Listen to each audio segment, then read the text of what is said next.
Out of the gates and ready to go. Hot Mike with Hutton with Rowe underway on this Thursday edition. Glad you're with us across the OutKick network. It includes the YouTube channel. Search out OutKick there. Subscribe. Join Chad in the chat as he logs in right now as we speak. Got a lot happening today. We've got Trey Wallace, OutKick.com senior college football reporter. He'll be with us coming up in 20 minutes.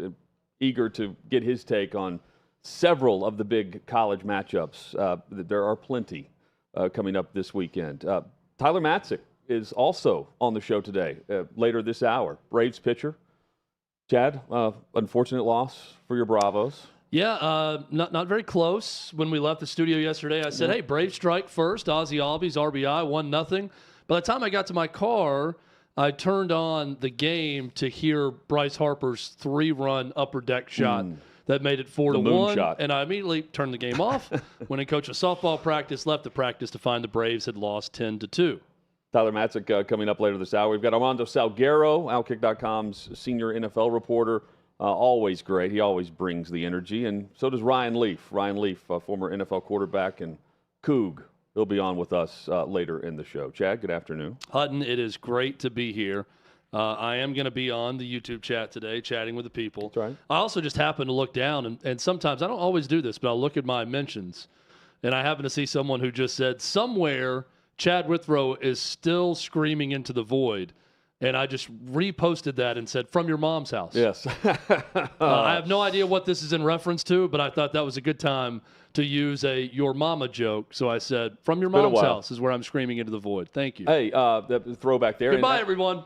Have a great show. This is the weekend now. We declare Thursday's the weekend. It is the weekend. And I'm not talking about Super Bowl halftime performances with mirrors. Something the better. actual weekend has arrived now because we have football tonight, Hutton. Yep. Thursday night football. Chiefs, NFL, Broncos. college. The weekend starts on this show on Thursdays. So happy weekend. Yeah, happy football. Kicking off later this evening. And, of course, Major League Baseball we'll get to as well.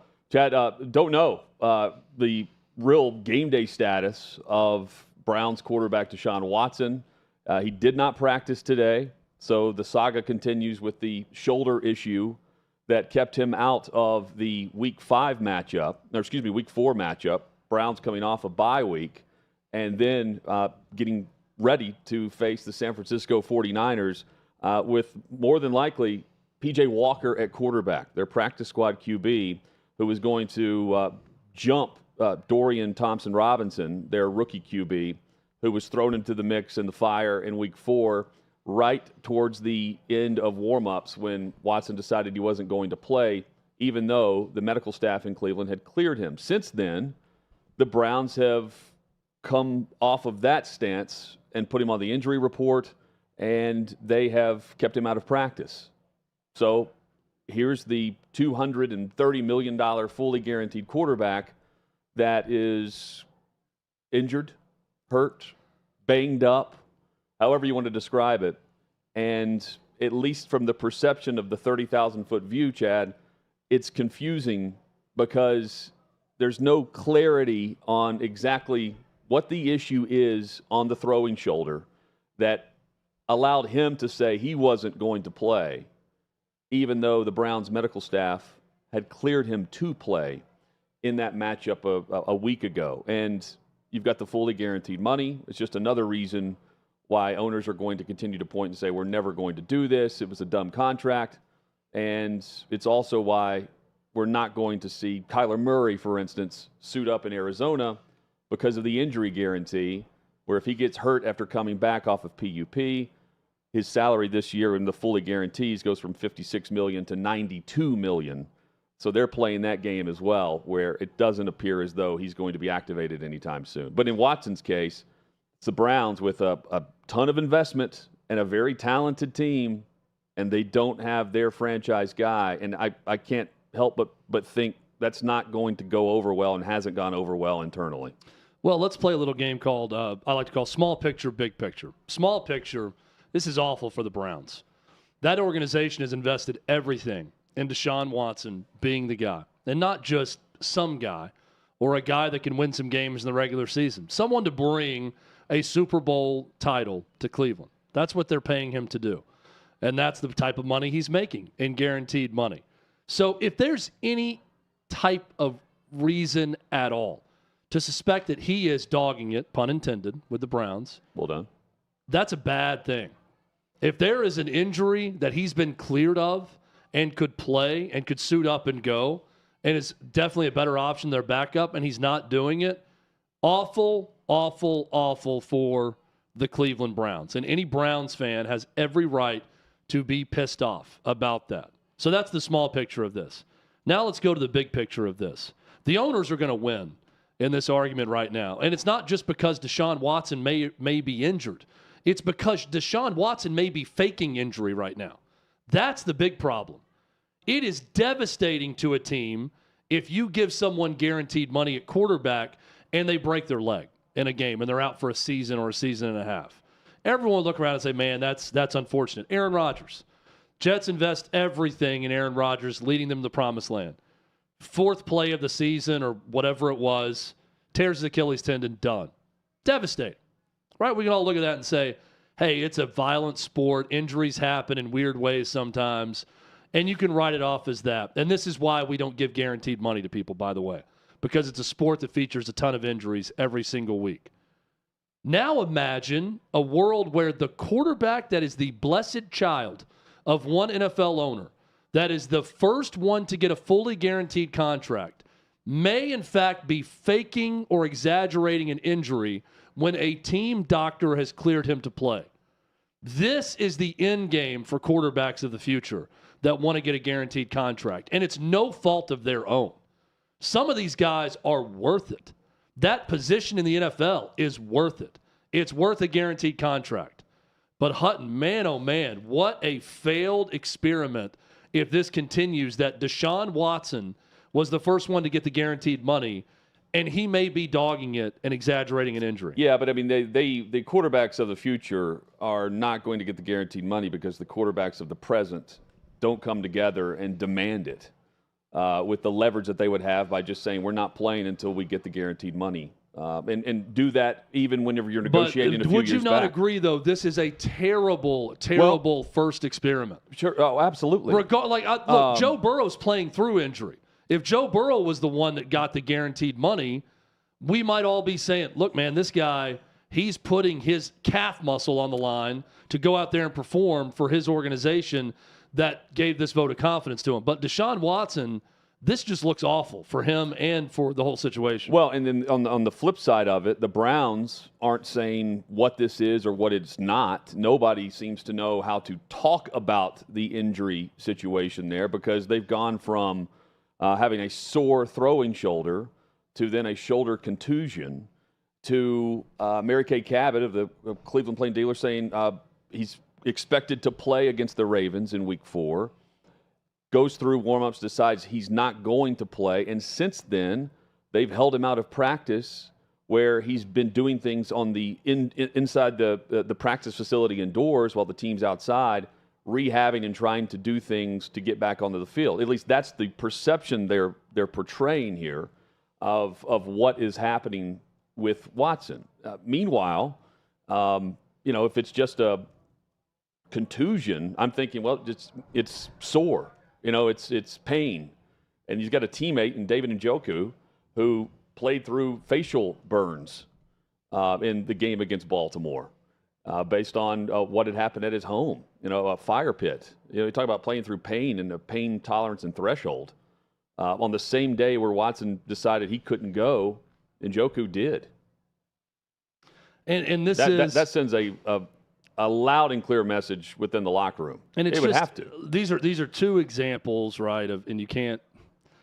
It's easy to take one little thing and blow it up. Say, okay, this is it for all time, and this is every example of everything. But this is one team and a clear example of David Njoku guaranteed nothing moving forward.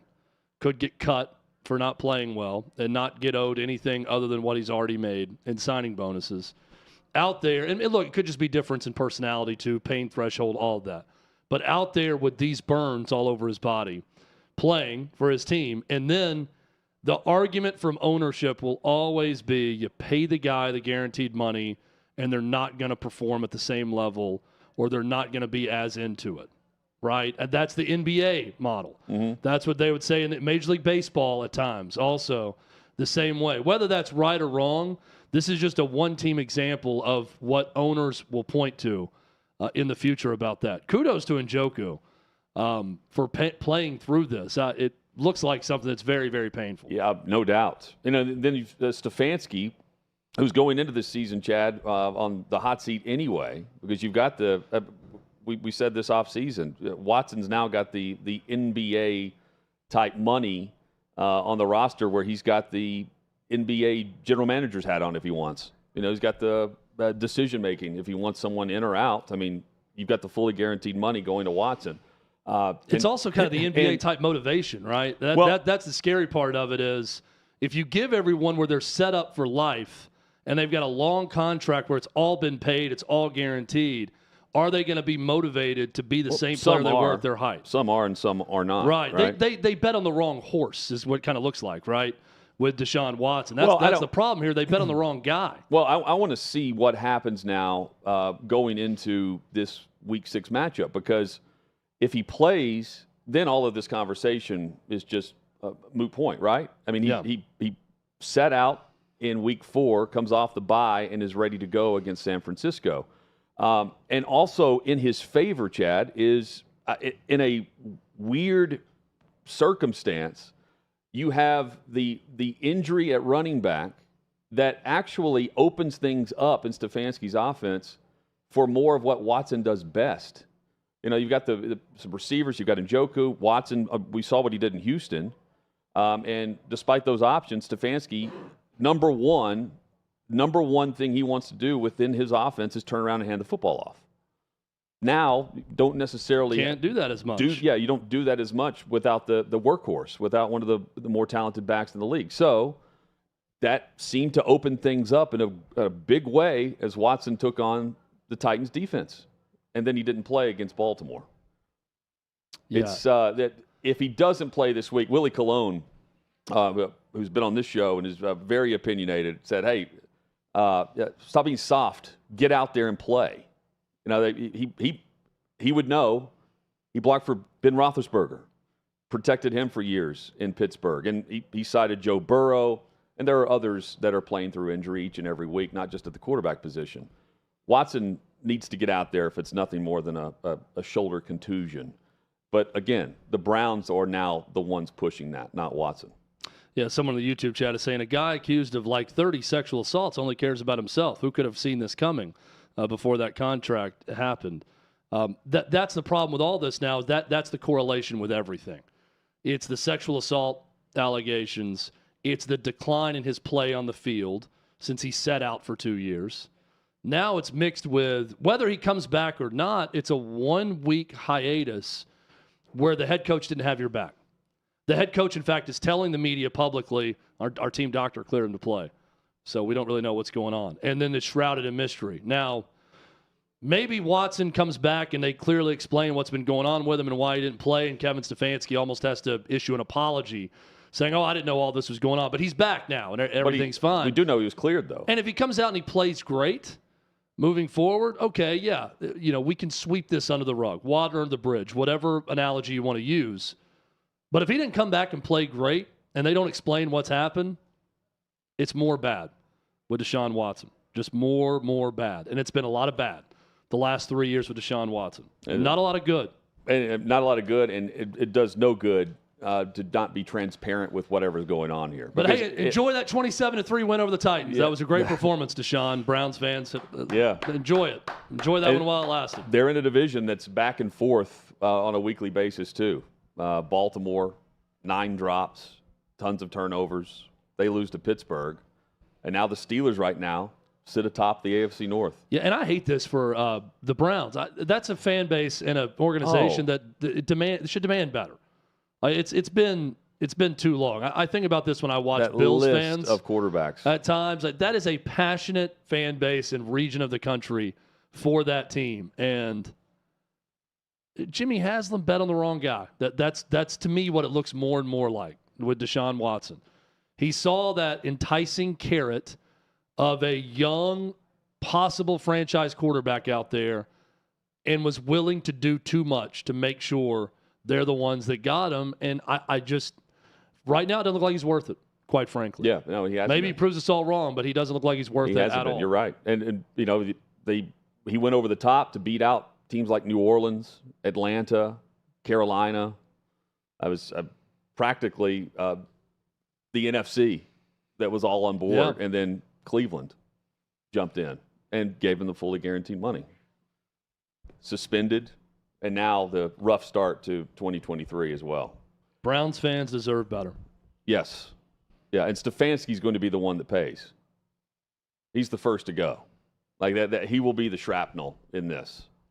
Which is fine. And that's how it goes. You know, and he was already being questioned going into this year anyway. Yeah, he's not, something that's just detrimental to all the operation and everything they do at all times, but it's unfortunate that you got to fire the coach because the owner went all in on a guy that's not panning out. So now we got to fire the coach. Not panning out, but we do know the talent that is there. And not just with Watson, but with the entire roster right now. That's a good team. Well, and the defense shows it. That's a good roster. The defense produces the court. We still don't really know what Deshaun Watson is post 2-year hiatus. That's the issue now. We knew what he was at his best. He was really good. The last time we've seen him play, he was really good. He was a top 5 quarterback in the NFL for about a 2-year stretch. Yes. He's not right now. Some great quarterbacks on center stage Saturday. Trey Wallace from OutKick joins us. We'll talk college football next on Hot Mic with Hunter Withrow.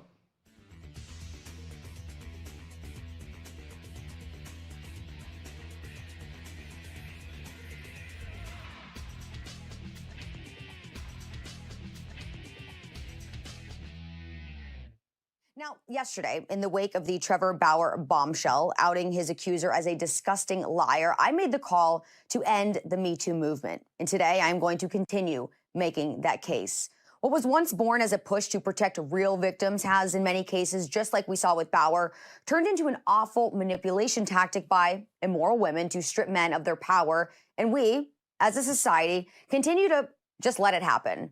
Time and time again, it seems. Such also, as we have seen in the past, the cases of Supreme Court Justice Brett Kavanaugh, who was on the brink of not being confirmed after being accused of sexual assault stemming from his college years. There was the 3 members of the Duke lacrosse team who were accused of raping a stripper at a party, and former Bills punter Matt DeRiza, who was accused of gang rape. These are just 3 examples, all of which were proved to be untrue accusations. Men have been put through absolute torture. They have had massive opportunities stolen from them. Their lives, livelihoods, and reputations devastated solely because they were Me Too'd. Meaning a woman made a claim and it was accepted as a fact, even though in all of these cases, it was nothing but a lie. The believe all women era, no matter what, must end right now. Even Matt DeRiza, who is still out of a job in the NFL, realizes the threat of it. Here's what he said after being released from the Bills following his untrue accusations. It's just the climate of how things are now. Accusations bring so much hate to anyone who decides to stand by the accuser that they were kind of forced to cut me from the team. Now, don't get me wrong. If you are a true victim, I implore you to find the courage to come forward under any and all circumstances. However, if the behavior with the accused man was consensual, let's say, if there is an ulterior motive, maybe a money grab, a play for attention, then please spare us. Don't take the legs out from under real victims who now will no doubt have become discredited because of stunts like the ones I just mentioned. Real victims should be absolutely furious. Just because a woman says something does not mean it should be assumed as fact. And to everyone out there, be careful. Save those receipts. Finally, I also see no reason to continue a movement to protect women when women don't even take the steps to protect themselves anymore. For example, self-proclaimed feminists all over the country are in favor of having biological men in their bathrooms, in their locker rooms, in their sorority houses, in their safe spaces. And even those who aren't outwardly in favor still neglect to stand up against things like this, despite the integration causing an inherent danger for all women.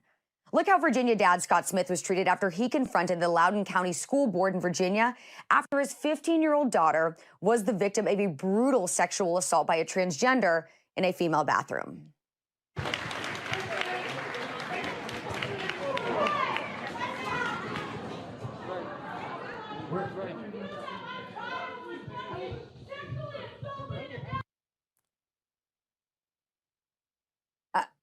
So how is this dad going to be attacked when he was standing up for his underage daughter? I don't understand it. Where is the concern for this girl's safety? Isn't this a Me Too concern considering she was sexually assaulted?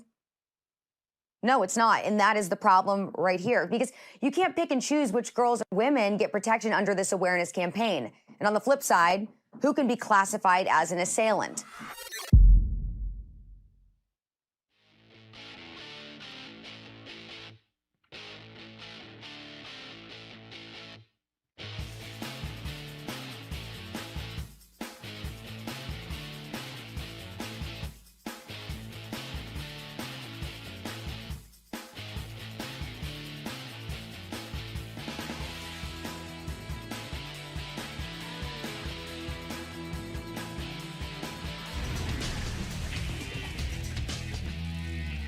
Sixth and Peabody, our location with Yeehaw Beer and Old Smoky Moonshine. Hot Mike with Hutton and Withrow rolls on across the OutKick network.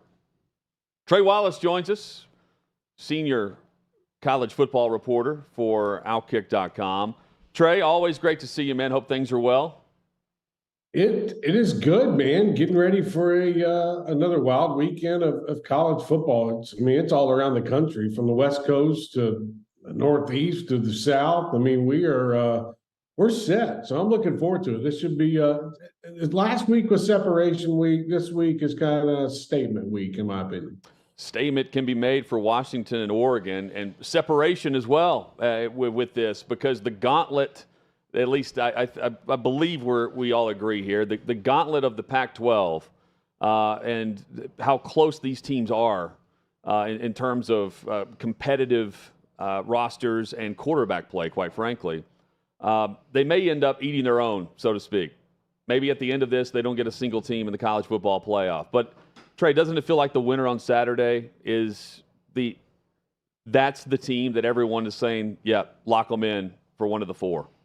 Guys, just think back 2 years ago when we're talking about Oregon and Washington and where we're sitting at today with Bo Nix leading the Ducks, Michael Penix.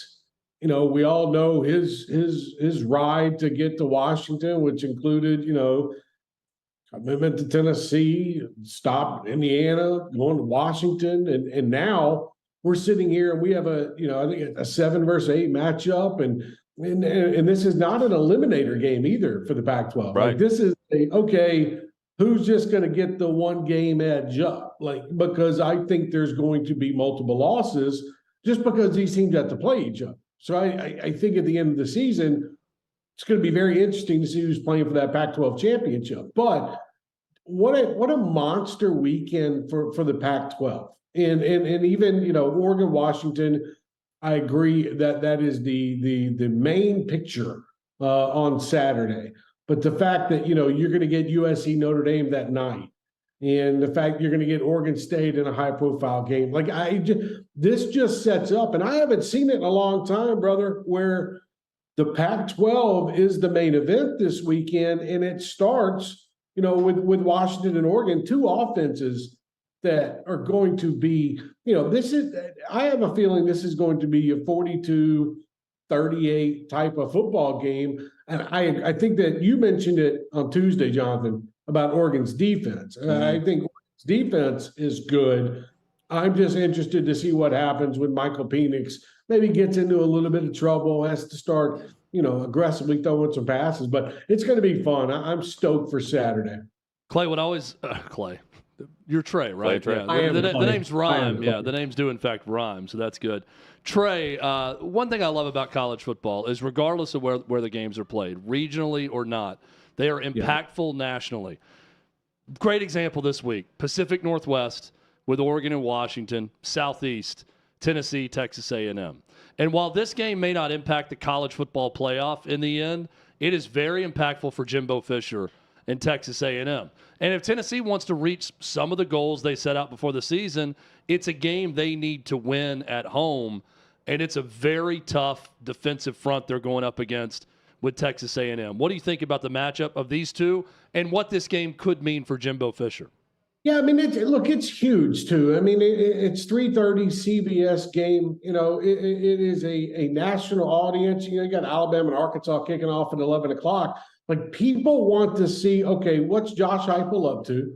And especially coming off that loss to Alabama last weekend, they now want to see, how does Jimbo Fisher respond? Is his team just too much motivated, for Alabama? So you got to come off that high, and then you got to go to Knoxville and play a team in Tennessee that, top 18, top 16, whichever poll you look at, team in the country, and they're trying to make waves in the SEC and the SEC East, and they're trying to stay in contention. It's a monster matchup. And the biggest thing that stands out to me, I was talking with some folks, out in California earlier today that were blowing up my mentions about a Saban piece, but then we got to talking about the SEC a little bit. And it's like they're wondering the same thing. They hear about Jimbo Fisher. They hear about the fat contract. They know what goes on at Texas A&M. So you look at this one, and I know it's at the same time as like Oregon, Washington, but it really doesn't matter, because what they've done now, Tennessee's always been a national brand. You can find Tennessee fans in Oregon, Alaska, overseas. It doesn't matter. They're everywhere. And then you add on the Texas A&M point of this whole situation, where people know Texas A&M, but once they joined the SEC, it was like, okay, here we go. And now you look at it with Jimbo Fisher, and everybody's wondering, what's going to happen with Jimbo at the end of the season? Is Texas A&M satisfied? If the Aggies lose, let's just say they lose 3 more games this year, is that going to be enough for Ross Bjork to make a decision on if they want to keep Jimbo around? And then the flip side of that is, what Jimbo Fisher and Texas A&M come up and beat Tennessee and Knoxville, a team that garnered national attention. You have to think about it. Tennessee was in the dumps 2 years ago. And the fact that now, they're on CBS at 3:30, that we saw what they did last season. Joe Milton is a story around college football because people are so enamored with his skill set, and it's a very big deal. So you got 2 sections of this thing going on. It's like Oregon and Washington is big, from a ranking standpoint at the same time in the Pac-12, but then down there in the SEC, you've got Tennessee and Texas A&M, 2 national brands that people care about and will be tuning in. If you got YouTube TV, you're going to have both games on, and whatever, television market or whatever you choose to use. But I'm just saying, this is a matchup now where you have to tune in, because you don't know what's going to happen, and you don't know what's going to happen with Jimbo Fisher. And Chad, on the Tennessee side of things, can this propel, big thing here, can this propel Tennessee to get on track and go down to Tuscaloosa next week and cause some chaos? A lot on the line about 10 minutes down the road for me on Saturday. Yeah, and because, that schedule gets so tough for Tennessee now with A&M, at Bama, at Kentucky lined up for them, the game feels bigger for Tennessee as a team, but it's way more important for Jimbo Fisher personally. So I do think it's an interesting matchup from that perspective of what Tennessee wants to do, but also what Jimbo Fisher wants to do to rebound from last year. I want to ask you about Louisville, Trey, a team we have not talked about yet. There's a reason Jeff Brom left Purdue for Louisville. And it's not just because it's his alma mater. He knows that he can win the ACC at Louisville, and I don't think he felt that way with Purdue in the Big Ten. They're 6-0 right now. They're at Pitt this weekend. They're a 7.5-point favorite. Should we start talking more about this Louisville team in year 1 for Jeff Brom? It's going to be very fascinating to me for them going on the road to Pitt. And look, I know Pitt's record this year. I get it. But this is still a tough defensive team. Louisville, it's not one of those teams that's come out of nowhere. Like, Louisville's been a brand, you know what I mean? Because and everybody can relate it to the starting quarterback of the Baltimore Ravens right now. You look at Lamar Jackson and what he did, and that was must-watch television when it comes to Louisville. You look at them now, the high-octane offense is what gets me. I'm enjoying it. And watching what they did against Notre Dame last weekend in front of that crazy stadium that's no longer called Papa John's or whatever. I think this is a team that you have to start really, really paying attention to in the ACC, because it might not be just North Carolina. It might not be just Florida State. You got a Louisville team. If they can score those type of points and put up that, I thought the secondary played so well against Sam Hartman. If they can continue down this road, man, we're heading for a weird collision course the last month of the season in the ACC on who actually is going to be playing for a title, because right now you got two teams that aren't even going to play the Cardinals this season. So I'm fascinated with former Tennessee coach Jeff Brom. That's an inside joke for people who don't follow Tennessee or the SEC. But I think he's done a hell of a job. And the fact that he waited it out, he kind of flirted the last time Louisville was open. Then it was open and he took the chance. Now it's starting to pay off for them. And it's fun to watch, man. The offense he couldn't run it at Purdue, Chad, but he can run his offense at Louisville. The Miami Hurricanes have games against all three current unbeaten ACC teams left on the schedule. And I can't wait to see how they respond on that roster after what happened last week in that loss to Georgia Tech and Mario Cristobal's decision to not take the knee, but to hand off to Chaney. We know the rest, and Georgia Tech goes on to win the game. Yeah. They're on the road against North Carolina this week. What do you expect based on just the emotional reaction and the firestorm that we saw throughout this week, but also on the sideline, on the bench during that situation, during the fumble, and then, of course, after Georgia Tech wins on the walk-off? Two things are going to happen, Jonathan. Either we're about to get a Tyler Van Dyke versus Drake May battle at quarterback on offense. And I'm talking exploring touchdowns, back and forth, offensive battle that goes all game. Or North Carolina, they're going to come out, Drake May, and they're going to get up 14-0 or 17-3 or something like that. And Miami still reeling off what happened last week. I think that it's not that they're purposely folding. I think emotionally that football team is absolutely drained after what happened Saturday. They have been the butt of every joke this week. It's not on the players. It's not on the players. And running back fumbled the football. It is what it is. It's the coaching staff. It's the school as a whole. We've seen just so much paid attention to how that game ended. If they look, we all 18 to 21-year-old kids, man, they've been taking it all week. If they get down by 2 touchdowns or if it gets out of hand against North Carolina, what was, I thought, once a promising matchup, I think could get ugly between these two teams. So I'm very interested to see how Miami comes out and how Tyler Van Dyke and that offense try to keep up, go touchdown for touchdown with Drake May. Trey, we know all the jokes about Brian Ferentz and the Iowa offense and what they don't do, which is score points. Does it ever touch Kirk Ferentz? Does all the jokes about Brian Ferentz and him possibly losing his job this year, does that ever reach the head man in Iowa City, or is he immune to criticism from Iowa fans for eternity? He shouldn't be immune, man. Like Chad, I'm at a certain age and I'm not going to give out now, but it feels like Ferentz has been at Iowa for 40 years.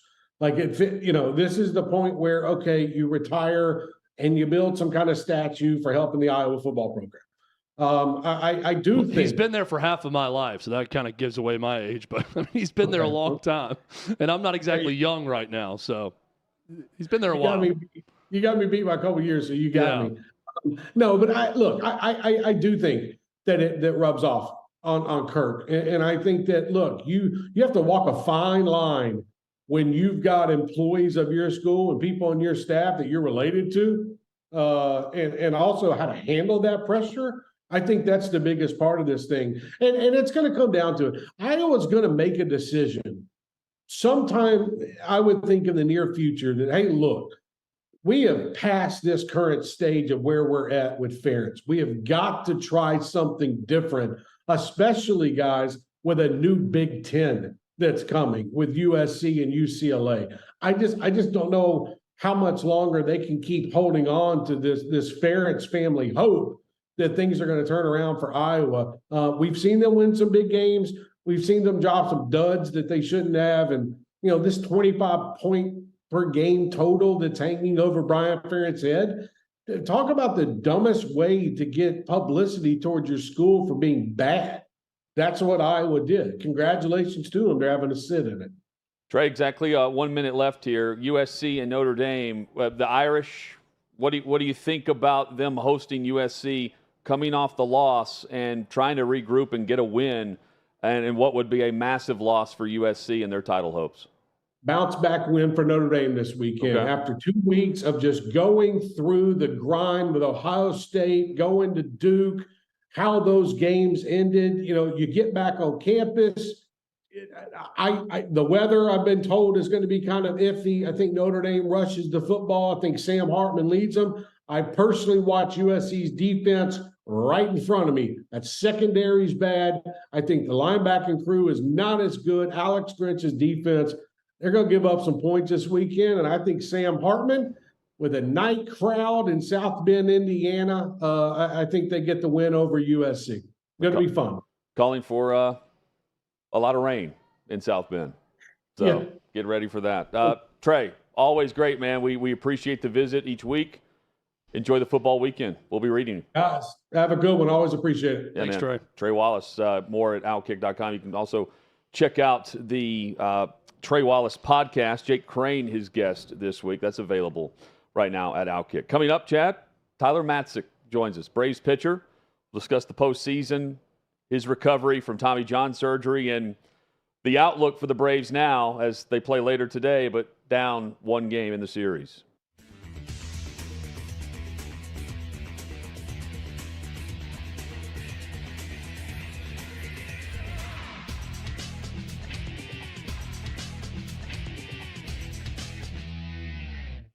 I'm here at the Big Machine Music City Grand Prix, but that's not the only big race that's on people's minds. Let's go talk about it. There's no way Biden can win again. There's just no way. Even the people that voted for him because they didn't like Trump, now at least have to see, like, senile, not all there, probably won't be alive for 4 more years. Are you a Trump guy? Or are you a DeSantis guy?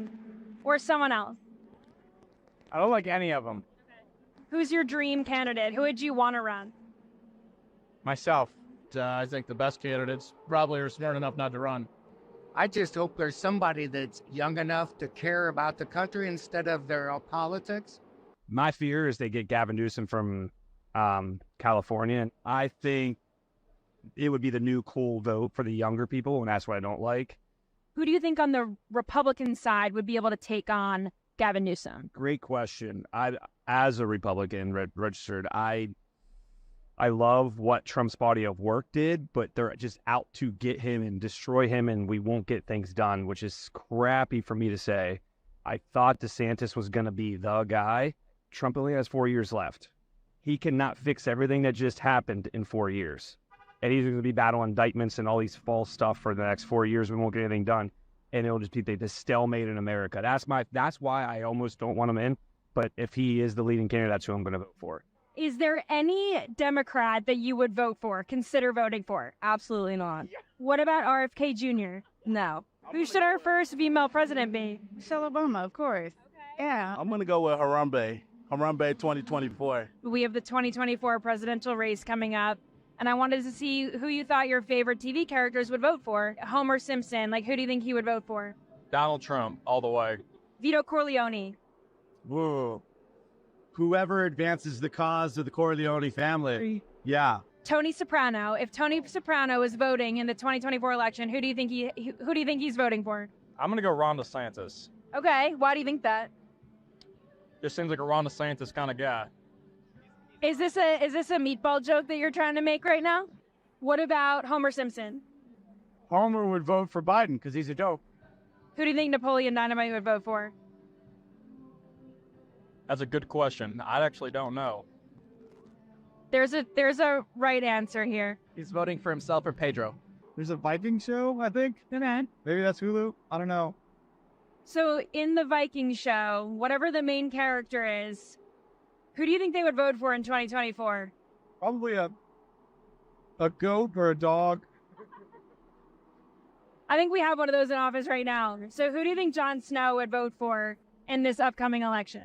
I'm going to say Donald J. Trump. Why do you think so?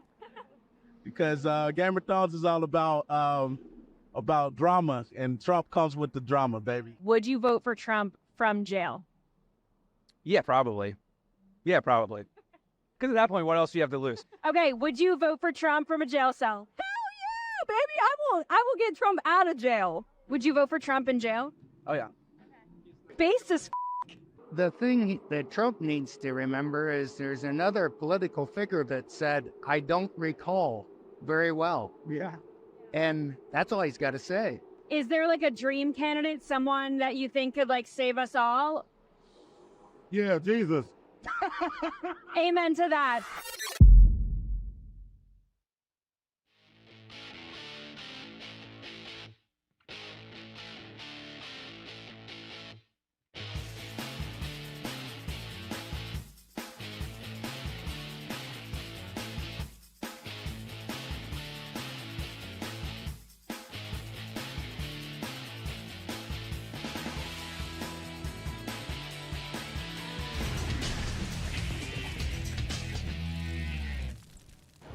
Broadcasting from 6th and Peabody with Yeehaw Beer and Old Smoky Moonshine. Glad you're with us for Hot Mike with Hutton and Withrow here on the OutKick Network.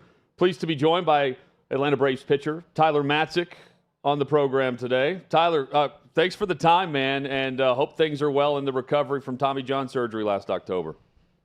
Yeah, thank you. Thanks for having me on, guys. I really appreciate it. So the Braves currently trail the series 2-1. They'll face off against the Phillies later this evening. How nerve-wracking is it to sit and watch this, knowing that as invested as you are with the clubhouse and with the franchise? Yeah, I know what the stress feels like to be a fan now.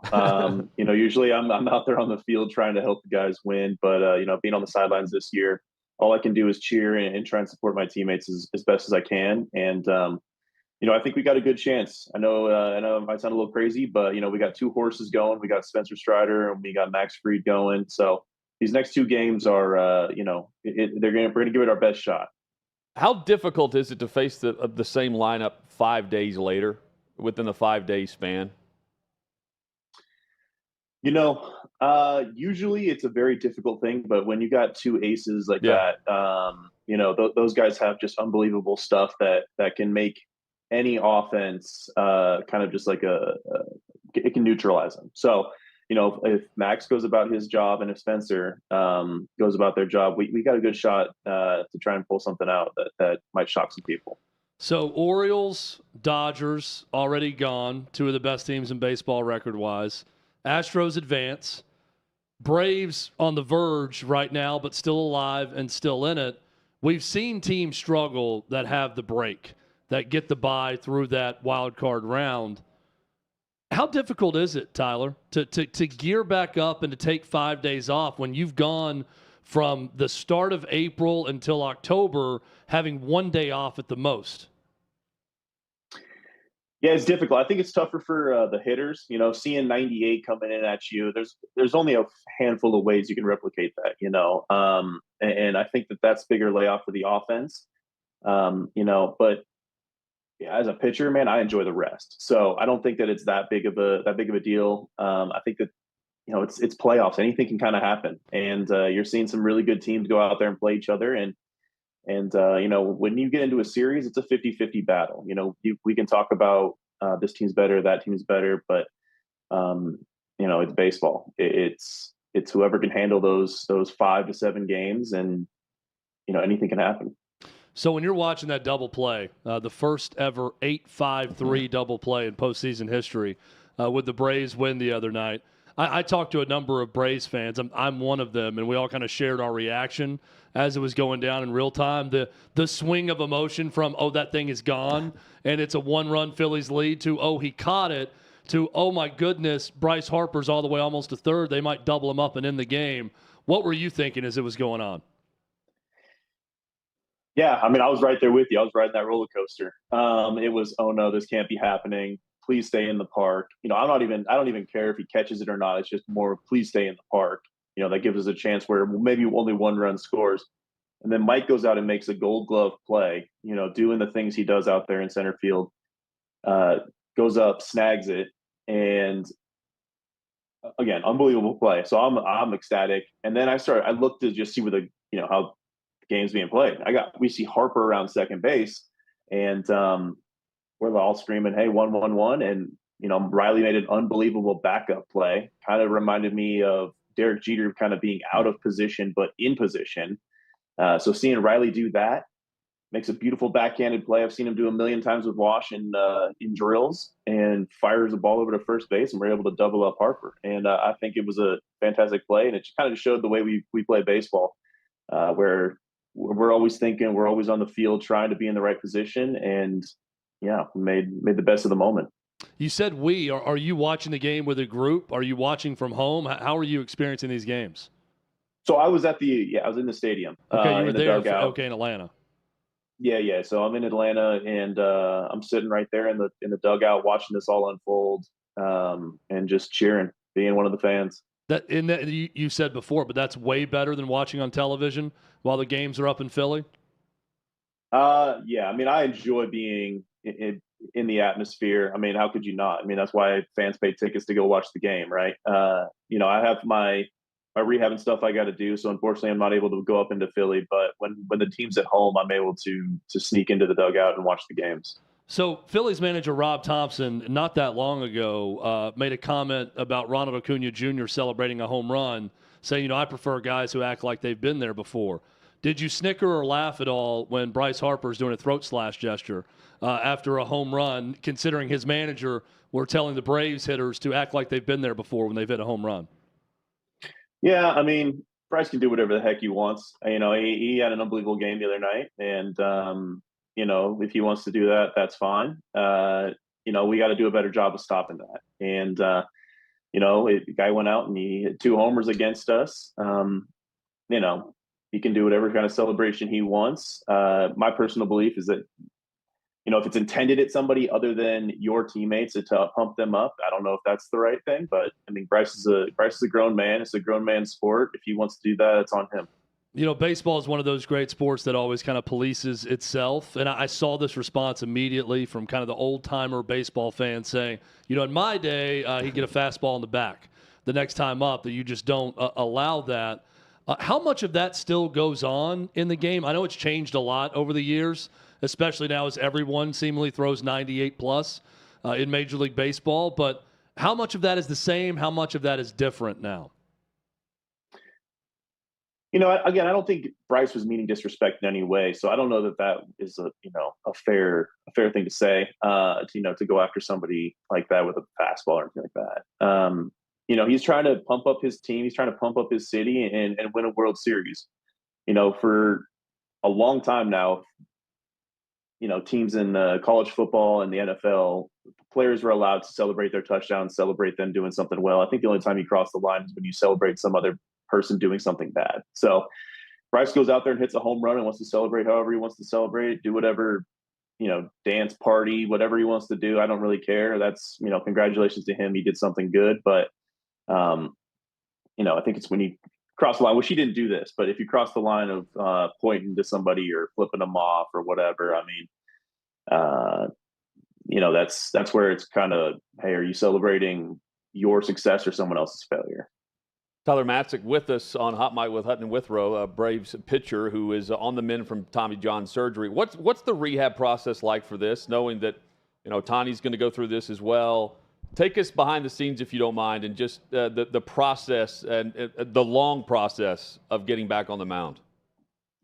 Yeah, so they say it takes about a year. It just depends on the surgery you have. The surgery I had takes about a year, and actually it's been exactly 1 year today. So we're getting really, really close.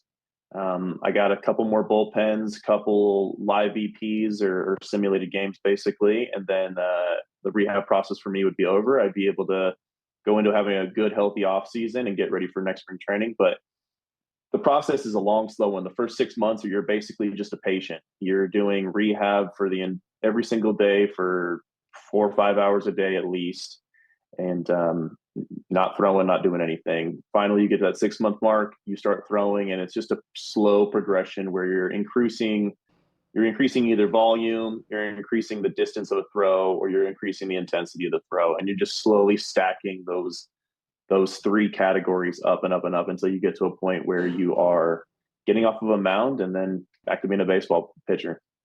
I know you're buddies with Michael McHenry. We have him on weekly to talk MLB, and he talks a lot about Braves culture and the culture of that clubhouse. And you see it with guys playing every single day and refusing to come out of the lineup. But, Tyler, if you had to describe the culture of that Braves clubhouse, what is that definition? Man, it's a brotherhood. We all love each other. I'll go have a beer and sit down and talk to any one of those guys in that clubhouse. I love them. If they called me to do something at 2 or 3 in the morning that most people wouldn't, I wouldn't go do for, I would absolutely go do it for them. So, they're just good people, number one, and then very good baseball players on top of that. And Alex has done a fantastic job finding those high character guys, and it's just an honor to be on that kind of team and in that kind of atmosphere. If you got 26 guys, or really, with baseball nowadays, you got 40 good guys all pulling on the rope going in the same direction, a lot of good things are going to happen. So, it's more of a brotherhood in there than teammates. And you can't manufacture that, right? I'm sitting here thinking about like the Mets lineup and how you have to gradually build that culture and do it from the ground up like Atlanta has done.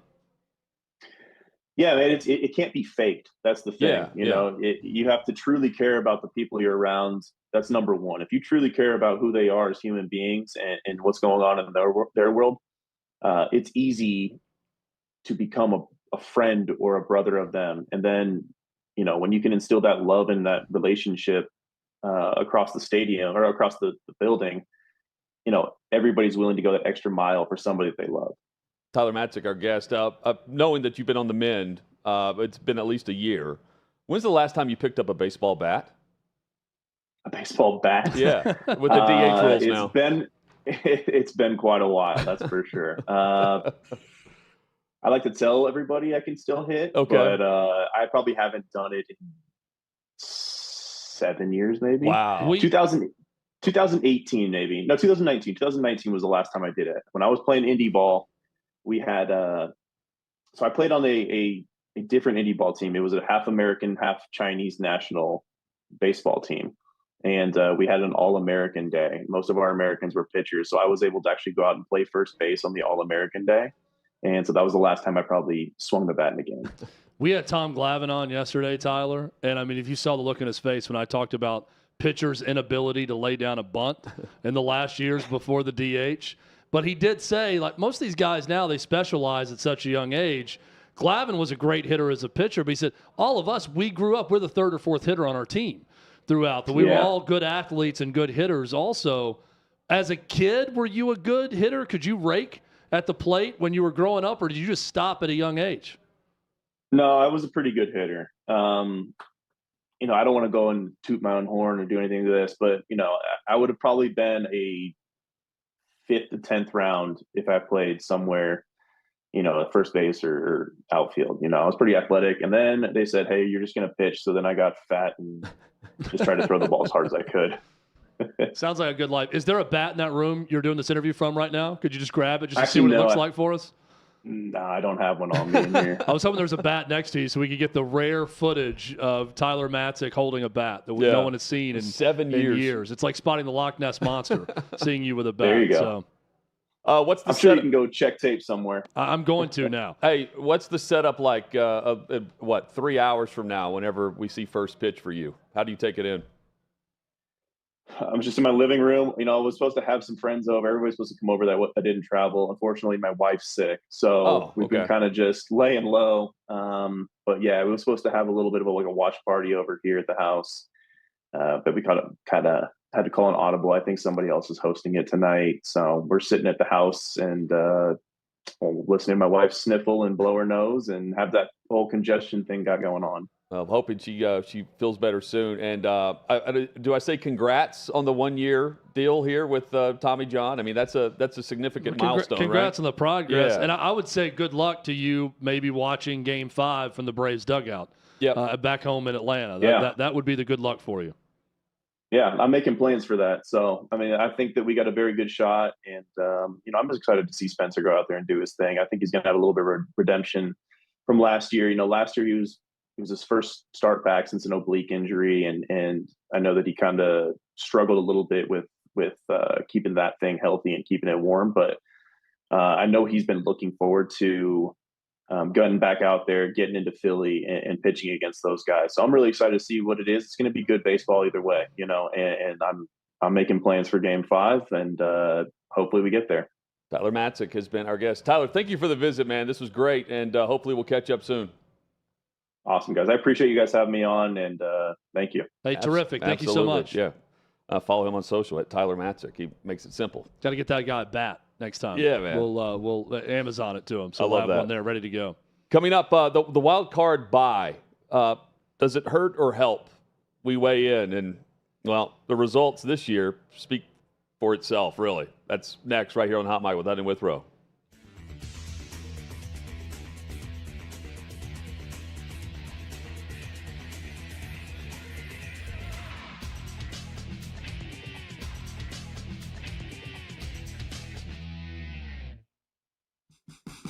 What you're experiencing is the bold taste of a Southern legend. Old Smoky Moonshine and Whiskey, authentic Tennessee mountain-style spirits. We believe in crafting flavors that were born from tradition but defy expectation. And pioneering a new experience with every sip. Because if it doesn't do this, it ain't this. Old Smoky Moonshine and Whiskey.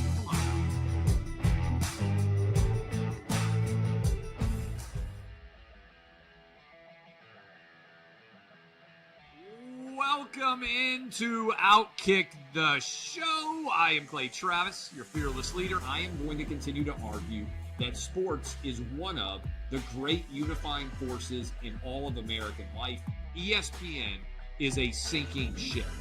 Democrats are now the party of the white, woke college graduate.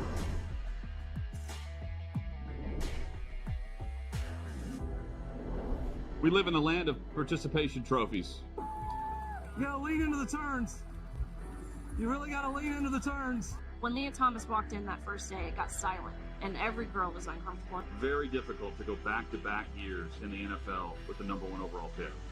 Is it fair for people to be upset with Barbie? I've been out of LA long enough to have forgotten that libs, no matter how ridiculous the scenario, are gonna live.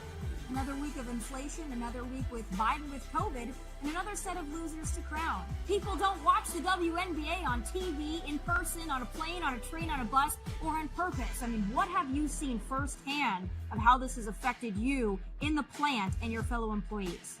Under Joe Biden, the Taliban has retaken Afghanistan. Putin has invaded Ukraine. So if there was ever a time for freaking aliens to inhabit and conquer Earth, now would be that time. We've seen coaches throw water bottles. We've seen coaches act like idiots. We've seen coaches slap other coaches. But I think if you're involved in carjacking, you're inherently a rotten human. The level of stupid that sometimes gets on our YouTube chat just gives me a headache. You're born a male, play with males. You're born a female, play with females. Don't at me about it. The American people are being cheated. We, ladies and gentlemen, are being cheated. There's no doubt in my mind he could have caught the ball in his back pocket if he'd been running. Blowing a lead and losing a game is 100 times more lasting and painful in some clubhouses than losing the game 15-0. If I had to start a list in the last 10 years of horrible underachievers, he's at the top. We were directly impacted by the whole Leah Thomas thing, and we were able to see you guys on the ground with your signs supporting. That was huge. They were saying, oh, it's only 1 or 2. That's rubbish, and we all know that's rubbish.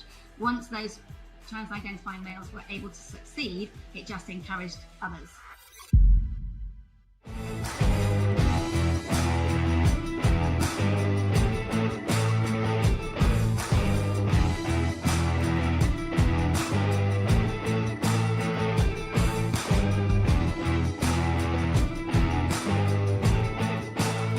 Old Smoky Moonshine and Whiskey. Bold taste of a Southern legend.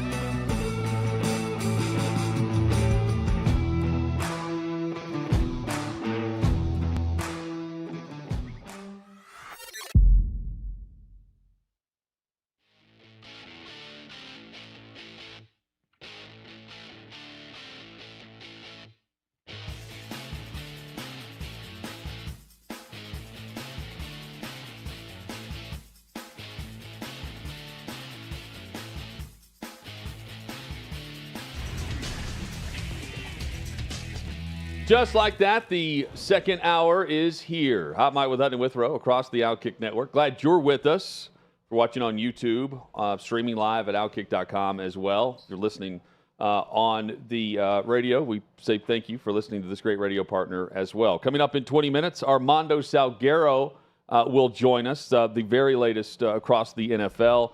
Thursday Night Football tonight, the Chiefs hosting the Denver Broncos. Right now, 10.5 points is the spread at PointsBet and OutKick.com/bet. And if you haven't taken your shot with PointsBet, now's the perfect moment. The big reason why, exclusively for first-time PointsBet users, you can grab this unique offer.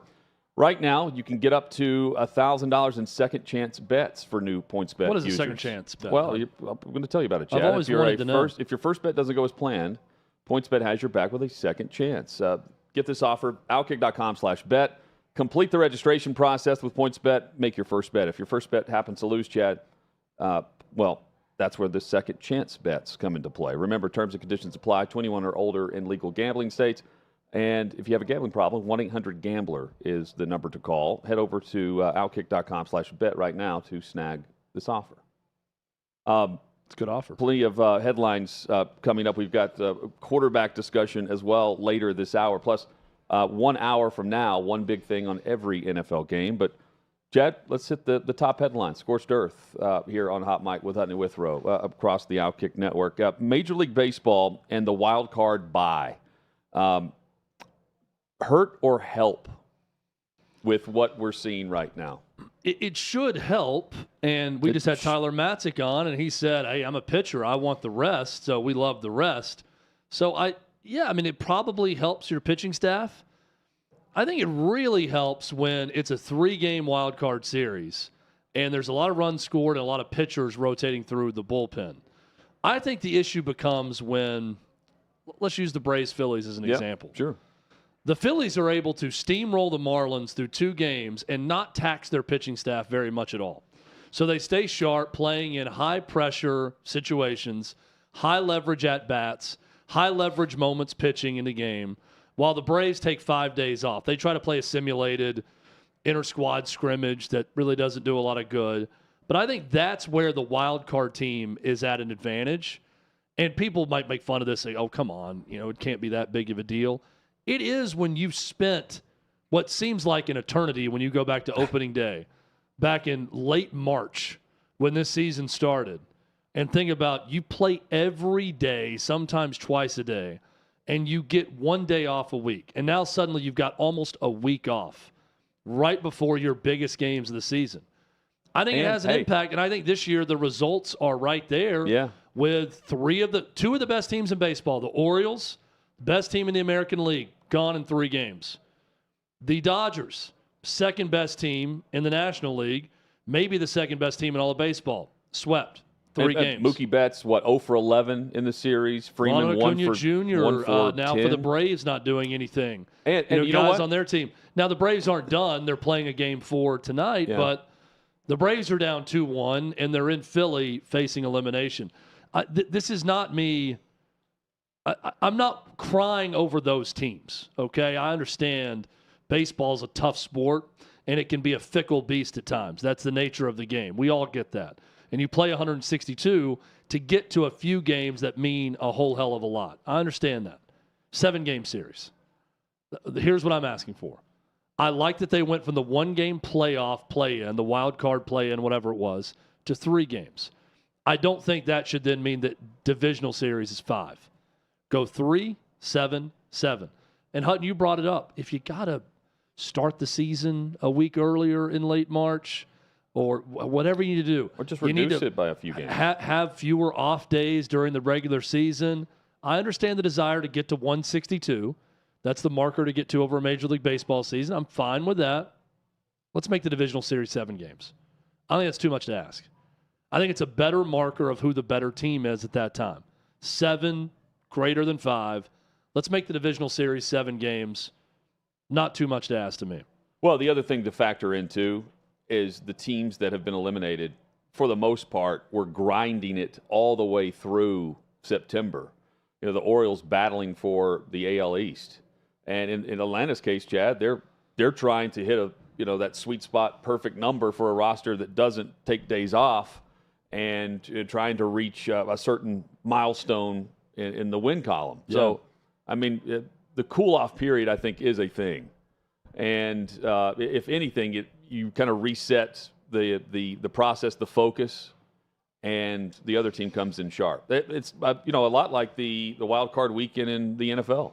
You have you get a bye, and the number one seed doesn't always come out sharp after that bye week. When the wild card team, maybe it's the 6th or 7th team or seed, they've been battling, scratching and clawing all the way through December, trying to get into the postseason. And then they're playing their best football. They're peaking at the right moment. Yeah, and I think the Braves are another example of this. I do think you can get in your own head about it, especially as a hitter, and you start to think, man, I've had a lot of time off. I'm not sharp. I'm not fresh. You start chasing balls out of the zone. You start doing uncharacteristic things. Yep. You're not being patient. Your approach changes at the plate. I think the Braves are in their own head a little bit at the plate, and I think they were in those first 2 games. I also don't think it's a coincidence that a team that had the best offense in the history of the game, better statistically in most ways than the 27 Yankees, decided to have their first shutout since May in Game 1 when they had 5 days off. Call me crazy. I don't think that's just a coincidence and great pitching.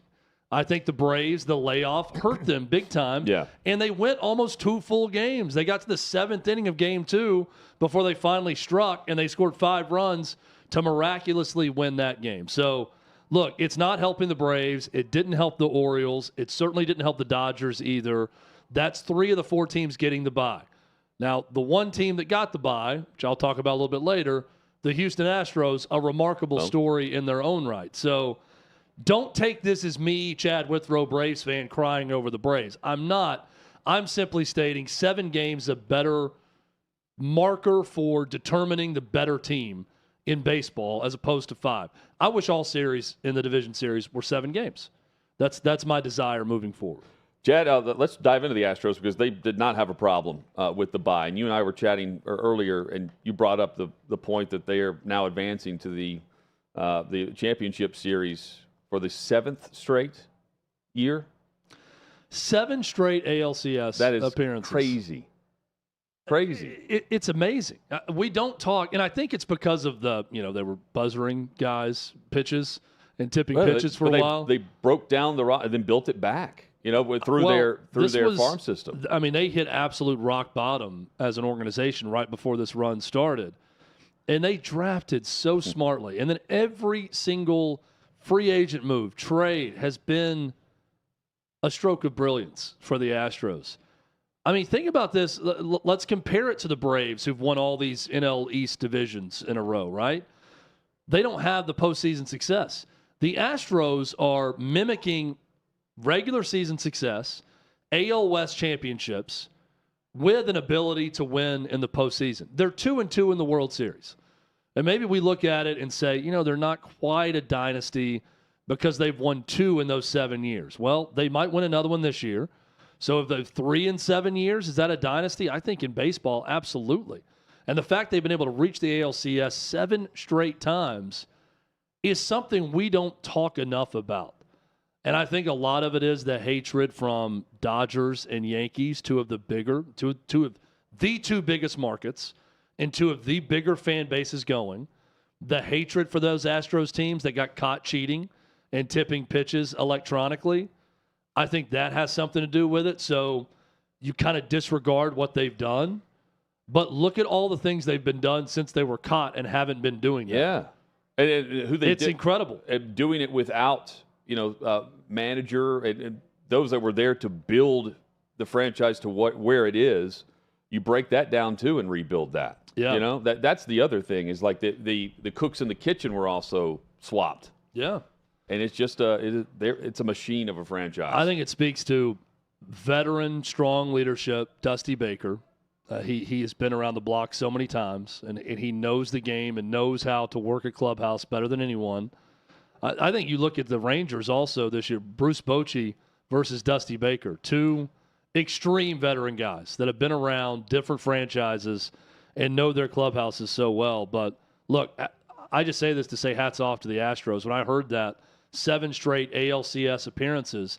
My immediate thought was we don't spend enough time talking about the greatness of the Astros. Yeah. Because that's incredible. And if they go on to win the World Series this year, that's 3 out of those 7 years. Not only are they making the ALCS, they're winning the World Series. And, oh, by the way, they lost 2 World Series as well. So making the World Series that many times, truly incredible. And they're doing it with the payroll. It's not like they have the Mets payroll, the Padres payroll. The Phillies. It's Philly. Go down the list. It's Yankees. What is it, top 10? Are they in the top 10 of payroll? Yeah, they're right around there. Right around there. Yeah, but, I mean, and then the players that go away come back, Verlander, for instance. Like, it's just you're right. They do not get the credit. But I think in large part the credit's not there based on the cheating scandal. Yeah, I think that's a big.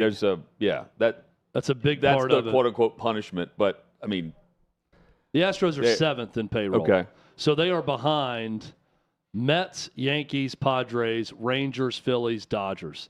So 2 of those teams didn't make the playoffs.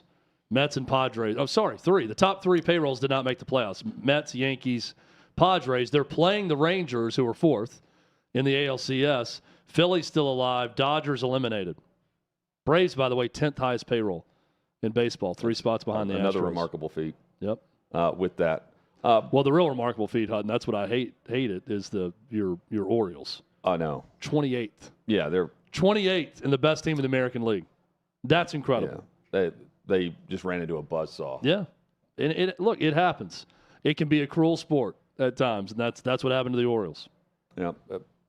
Good for the ownership there. Now they can, not give a bump in pay to anyone, and probably have to they can trade just tell for the assets. fans, I hope 2023 was a good year for you, because you're not getting any of that anytime soon. So pay these top prices and pay whatever we say, because you're not going to see a team like that in probably 15, 20 years. Speaking of payment, Andrew Marchand with the New York Post with the story that Pat McAfee pays Aaron Rodgers over $1 million annually to come on his show weekly.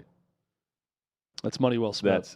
Yeah, absolutely. People are freaking out about this. I've seen a big reaction to it. Oh my goodness! So what is the journalistic part of this that they're paying for interviews? And I'm thinking, these are people who've never worked in sports talk radio before. Yeah.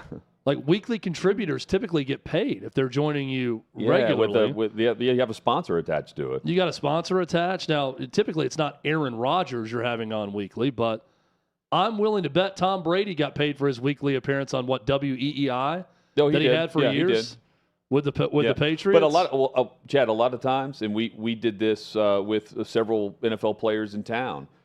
Instead of taking the check, they have the donation to their charity or foundation is the way that they. And some guys take the check. Some do. Yeah, some do. So that's their prerogative. Yeah, and McAfee he says like, yeah, Aaron has made over $1 million with us for sure.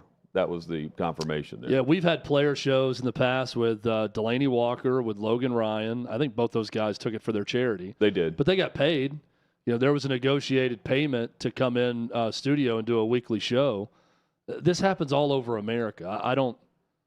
There's some outrage going on that I saw the reaction to this story from Andrew Marchand, and I'm thinking, this is very common practice for players to take money to do shows, especially when it's once a week. Chad, more hated, Braves fans hating Harper or Phillies or any fan base hating Acuna? I'd say now it's Braves fans hating Harper. And also, I love Ronald Acuna Jr. Ronald Acuna Jr. has not just mauled a single franchise the way Bryce Harper is mauling the Braves consistently. He does it in the regular season, but he's not been a primetime playoff performer. And these playoffs, he's disappeared again. So true hatred forms in October. And when you are the reason that a team is gone and their season is over. So Braves fans' hatred of Bryce Harper and the throat slash and staring down Orlando Arcia, all of that, that's far worse, I think. Baseball as a whole is annoyed by Ronald Acuna Jr. They're annoyed by his greatness, but his antics also. Yeah, the There's Marlins not a come to mind. single team that. Well, Marlins don't have fans. Sorry, Colin. No, well, they don't have a lot. Oh, I thought but you were it's not going like back to. I'm worried about Marlins fans. The Marlins team hates. Yes, Acuna, whenever you said but- baseball, I'm thinking of the clubhouse. Yeah, now. I think Braves fans everywhere now have a disdain for Bryce Harper, But I love that. it's the way that it should be because they hate him because they ain't him, right? They Yeah. hate him because But- he's killing them. But that's, I mean, I don't love the You fact can't that. pitch the guy. I mean, they've got to almost intentionally walk him every time he comes to the plate at this point. But baseball did a lot of things right with the rules changes, speeding up the game, and by and large, just universally loved by fans, right? My favorite era was the steroid era, but you had the rivalries. It's not just the roids and the long ball, but it was the rivalries. You had more than just a face with a jersey. You actually knew something about the players that were coming up to the plate. The Braves roster has a ton of them, and so does Philadelphia. And when you have the individual rivalries and the stare downs, I love it. I want more of this injected into the game, not less. Yeah, I don't. I do love it, and I love that it's Acuna too. Well, to me, it's genuine because Bryce Harper's just playing really well, and Braves fans hate that, and it's not fake. We hate fake on this show. We do. It's not phony. It's legitimate. I also, as a Braves fan, have a hard time legitimately feeling happy for Philly fans. Fair enough. Winning and going to possibly go win a World Series. Not fake in anything he does. Not Armando the most sympathetic Salguero, of fan bases. Those he's Philly about fans. to join us, and we'll discuss maybe a possible fake soreness in the shoulder for Deshaun Watson. That's next.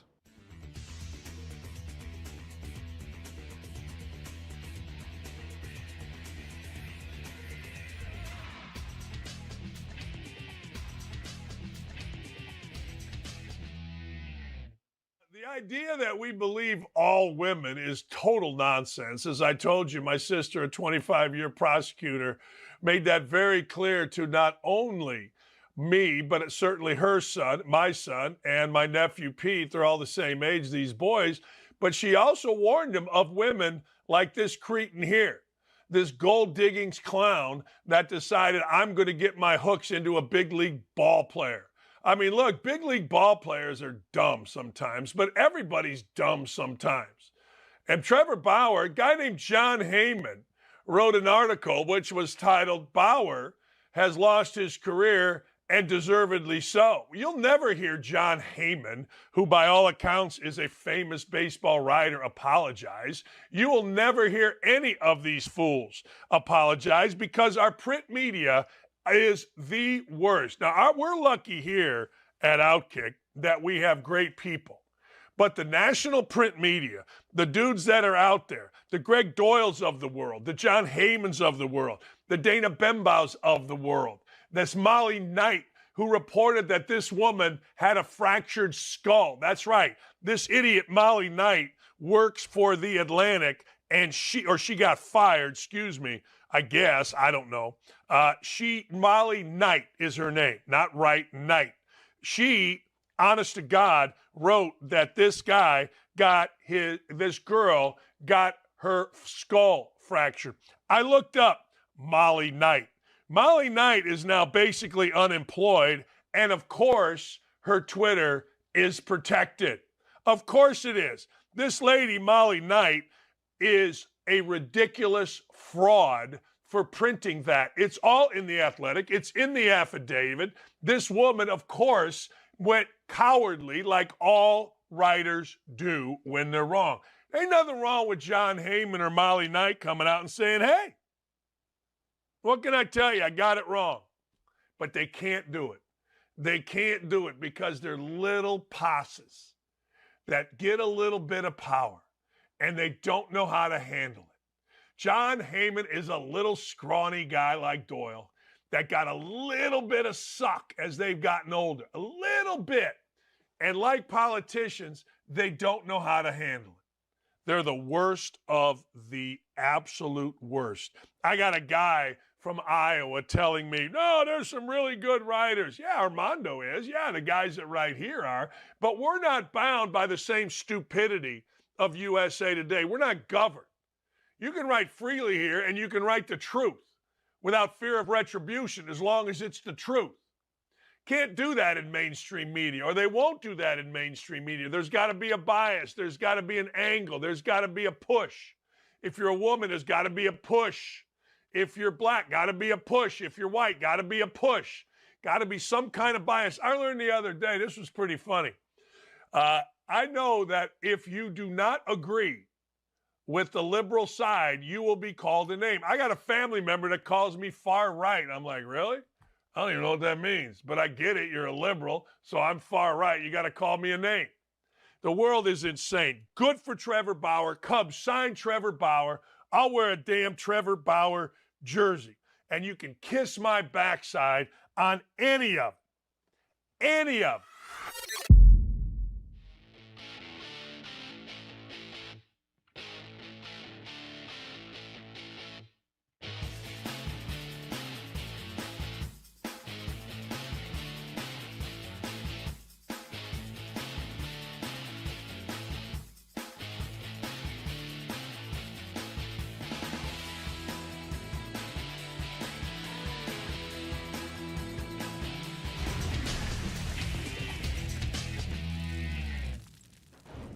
Sixth and Peabody, our location with Yeehaw Beer and Old Smoky Moonshine.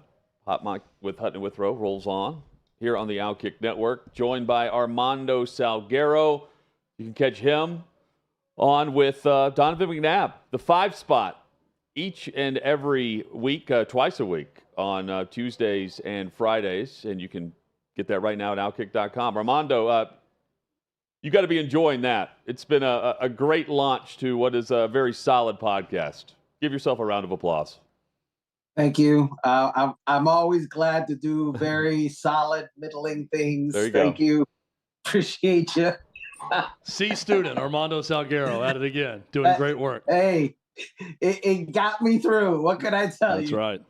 What do you make of the situation in Cleveland with Deshaun Watson? Vague, shoulder contusion, throwing shoulder. We know he doesn't play in week 4.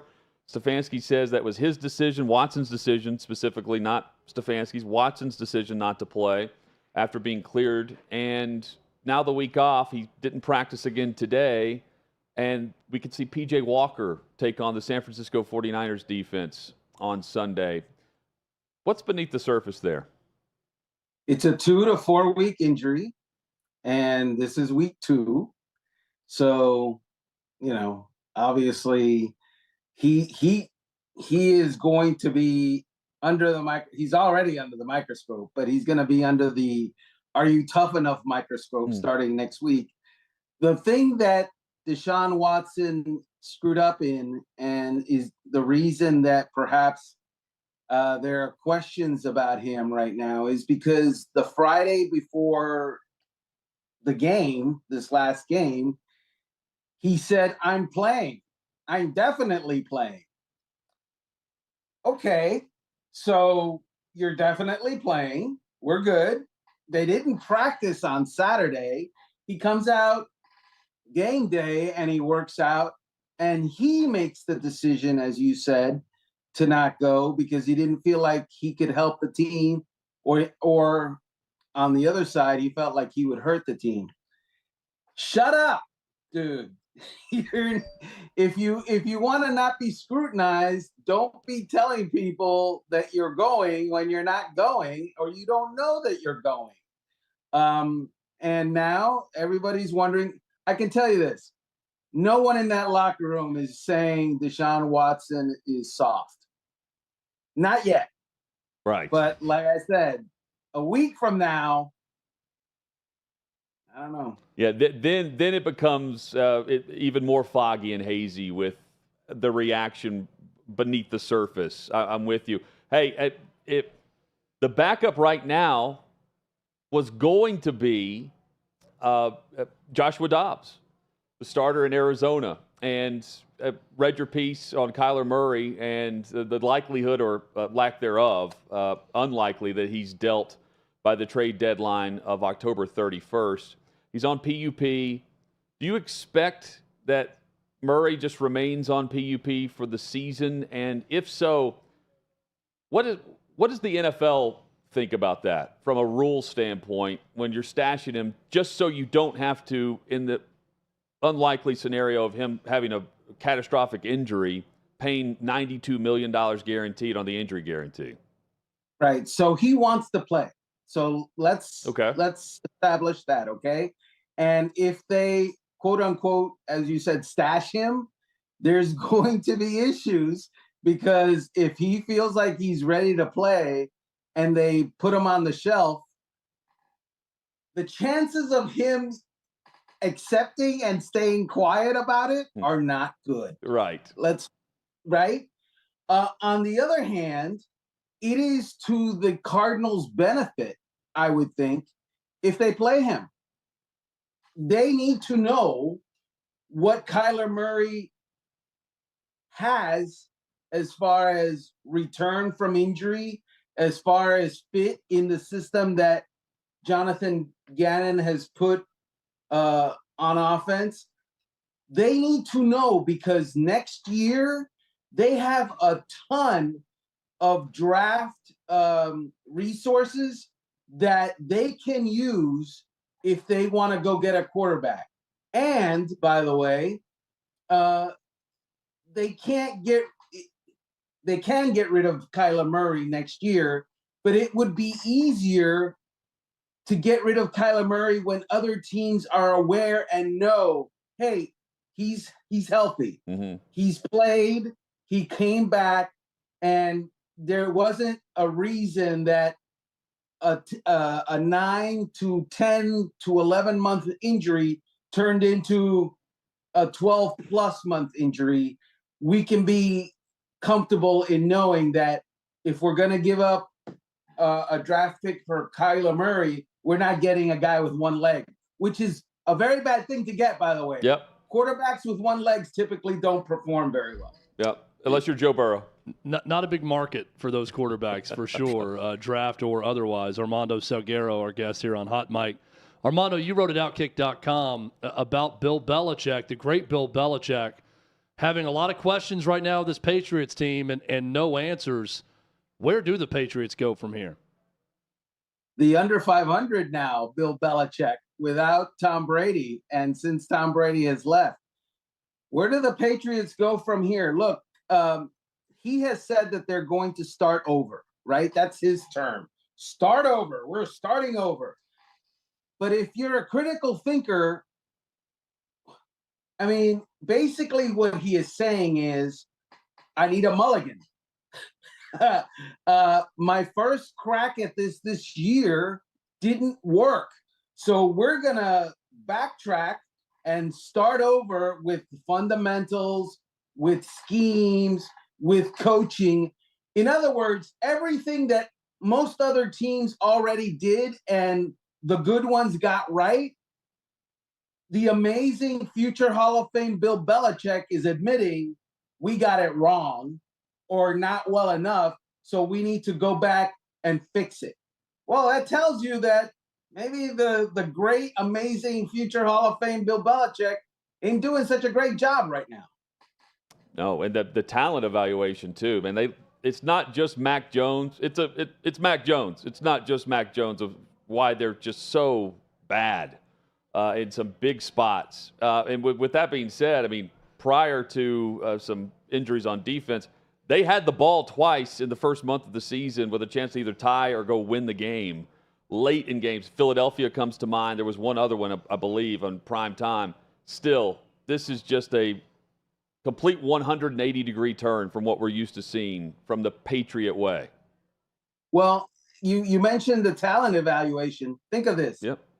Bill Belichick went to Georgia one draft season, looked at the backfield, saw Nick Chubb, and drafted Sony Michel in the first round, okay, ahead of Nick Chubb.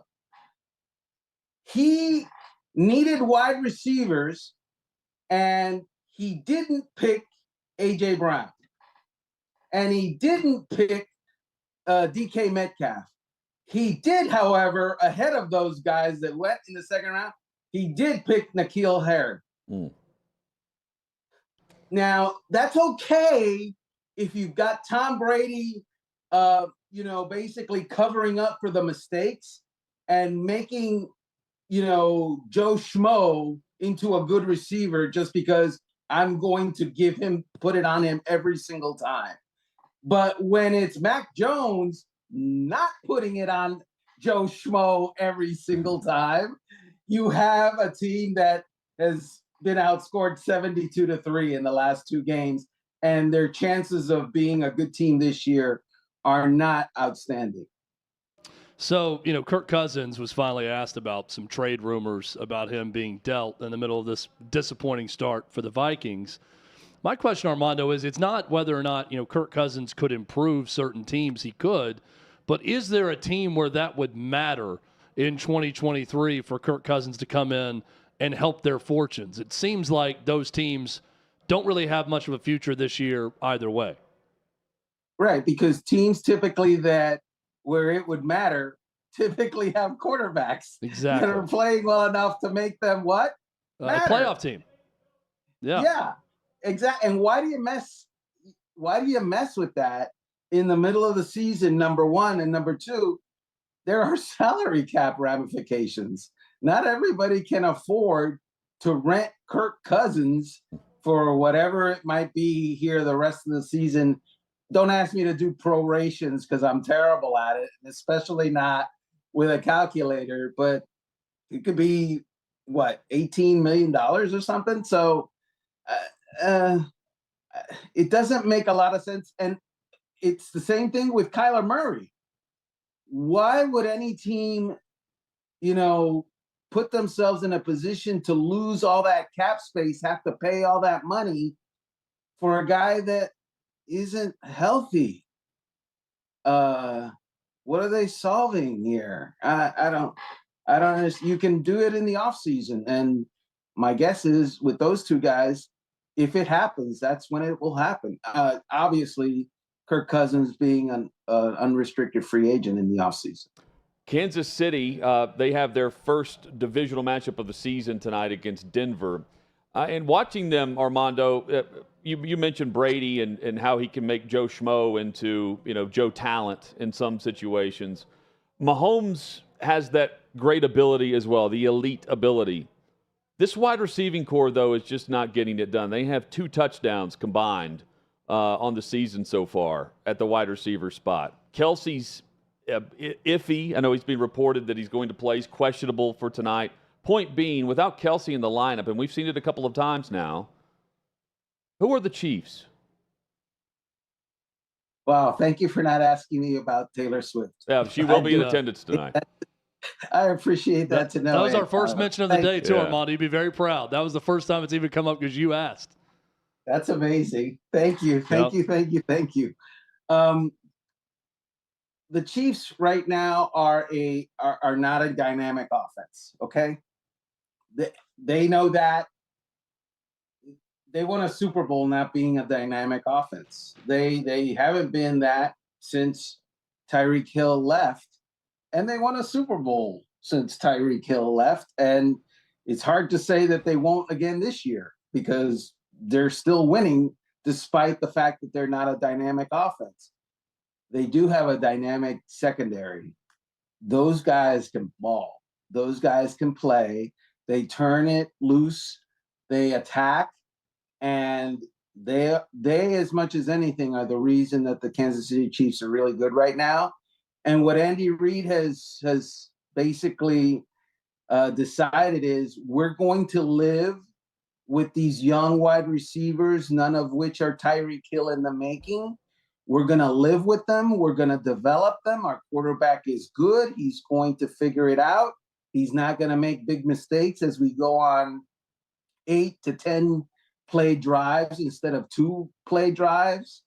And hopefully by the end of the year, these wide receivers that we have hopes for will start to, show up. But until then, it's hard to argue with the results. Oh, no doubt. I just I see a good, not great team right now, despite the record, right? Like maybe they improve. I bring it up. I think they could be a buyer at the trade deadline at the position. They were a year ago with Tony.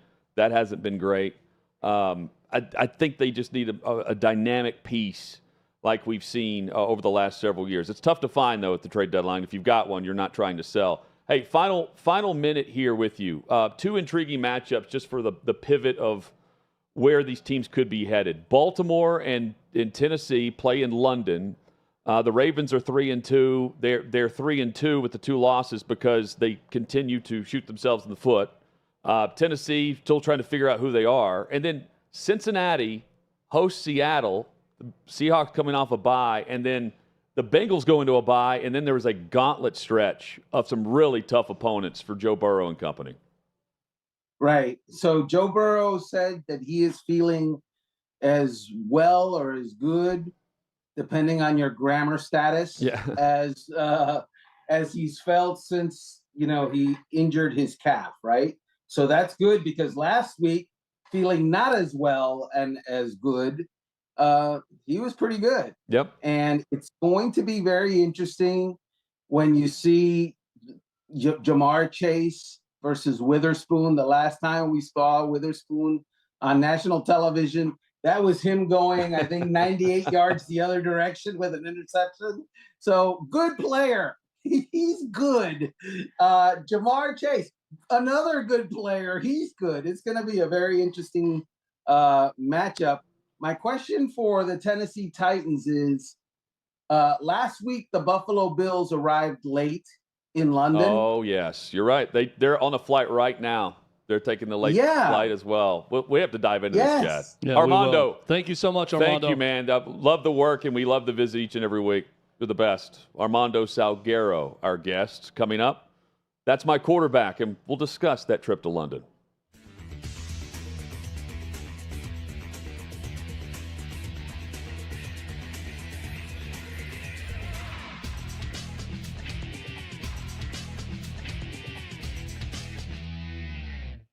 I'm here at the Big Machine Music City Grand Prix, but that's not the only big race that's on people's minds. Let's go talk about it.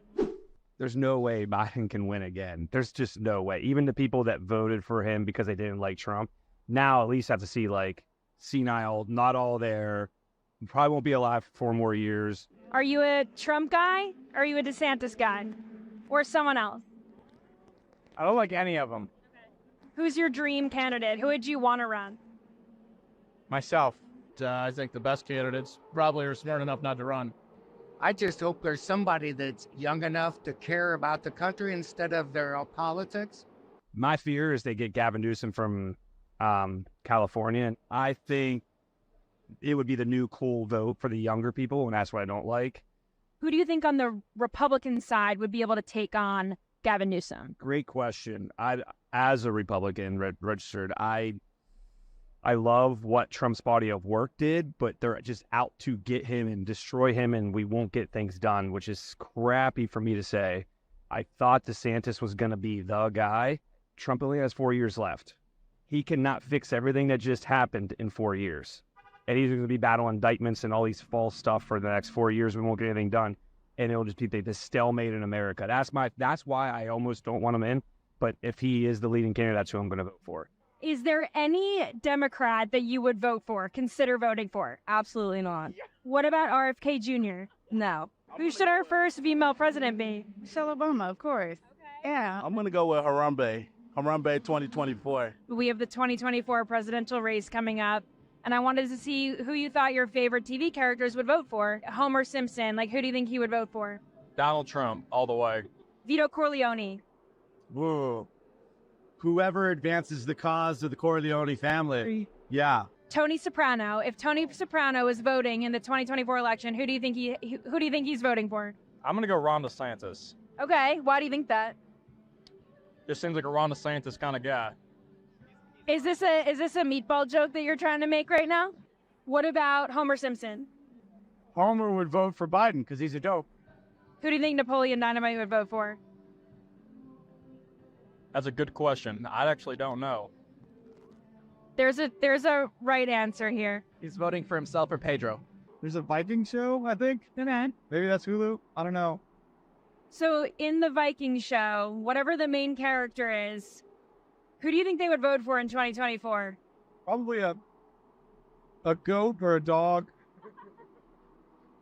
I think we have one of those in office right now. So who do you think Jon Snow would vote for in this upcoming election? I'm going to say Donald J. Trump. Why do you think so? Because Game of Thrones is all about drama, and Trump comes with the drama, baby. Would you vote for Trump from jail? Yeah, probably. Yeah, probably. Because at that point, what else do you have to lose? Okay, would you vote for Trump from a jail cell? Yeah, baby, I will get Trump out of jail. Would you vote for Trump in jail? Oh, yeah. Based as The thing that Trump needs to remember is there's another political figure that said, I don't recall very well. Yeah. And that's all he's got to say. Is there like a dream candidate, someone that you think could like save us all? Yeah, Jesus. Amen to that.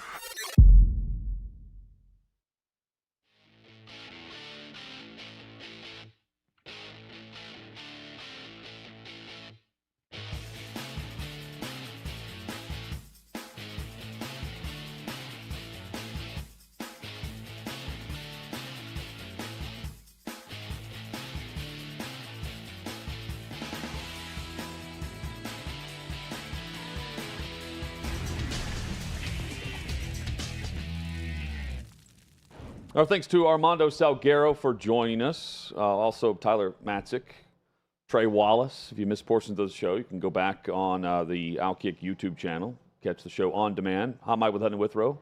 And coming up in about 40 minutes, we've got Ryan Leaf, who's going to join us in the final hour of today's Thursday program. The weekend is here. We love having Ryan Leaf on every week. We love all of our guests today. It's been a fun show. Yeah, no doubt. The fun continues. T.O. gets us started, gets us cranking. But that's my quarterback.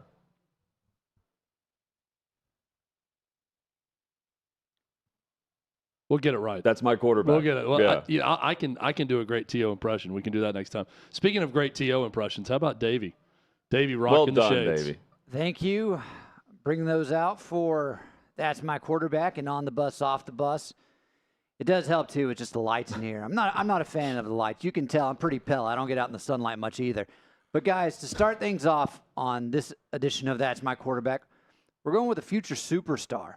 Which quarterback in this upcoming draft class do you think will be the face of the league in a couple of years? Chad, I'm immediately thinking of Caleb Williams. Yeah. He's got all of the measurables, the intangibles, everything that any draft analyst would throw out there, and we're going to hear this over and over and over and over and over again. All good. You know why I'm saying him? Going to end up in the best NFL situation as I read this question, the most NFL success. You got to be set up for the best situation. He's going to dictate where he's going to go, practically. That's the vibe I get. So if you have the top talent who's going to pull the Eli Manning saying, I'm not going to play for the Chargers, going elsewhere. He's already put that out. That may just stay back in college if certain teams are going to hold the first overall pick. I find that interesting because he's clearly got that in mind on teams he doesn't want to play for. And my guess is those teams aren't the recent Super Bowl champions or recent Super Bowl options out of the NFC or AFC. Those are the bottom dwellers. Looking at you, Arizona. Because at the time, that was the perceived team that would be holding the number one overall pick. Right now, it's Chicago. I can't help but think that Davey Hudson's judging us with those sunglasses on when you can't really look into his eyes and see what he's thinking. Yeah. The way he's just staring at you speaking. There's a lot of judgment coming from Davey. I'll give you my thoughts once you guys. So here's the way what I think about Caleb Williams and this whole thing about his dad saying they may dictate where it goes. I don't like it. But Hutton brought up a name. Eli Manning did it with his dad. It worked out okay for him. So I don't know whether to take that as a sign he's going to be great in the NFL or a sign he's not going to be great in the NFL. Chad, he could be a New England Patriot.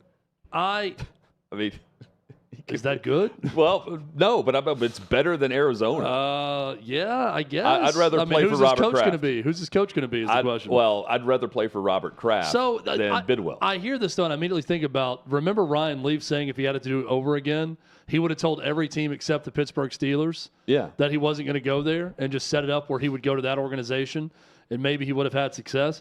I mean, look, maybe you can, rig the system to go to the right team, but I don't know. Here's what I don't like about Caleb Williams, and I like everything about him physically. Too much of what I see from Caleb Williams is off script, is him seemingly just abandoning ship and running around making plays at times. I see that with Kyler Murray, and Kyler Murray's not a great NFL quarterback. I don't know that I love that with Caleb Williams, even though I think that he could very well be a great quarterback. Saw it a lot with Bryce Young, too, and I still think he's going to be a good NFL quarterback.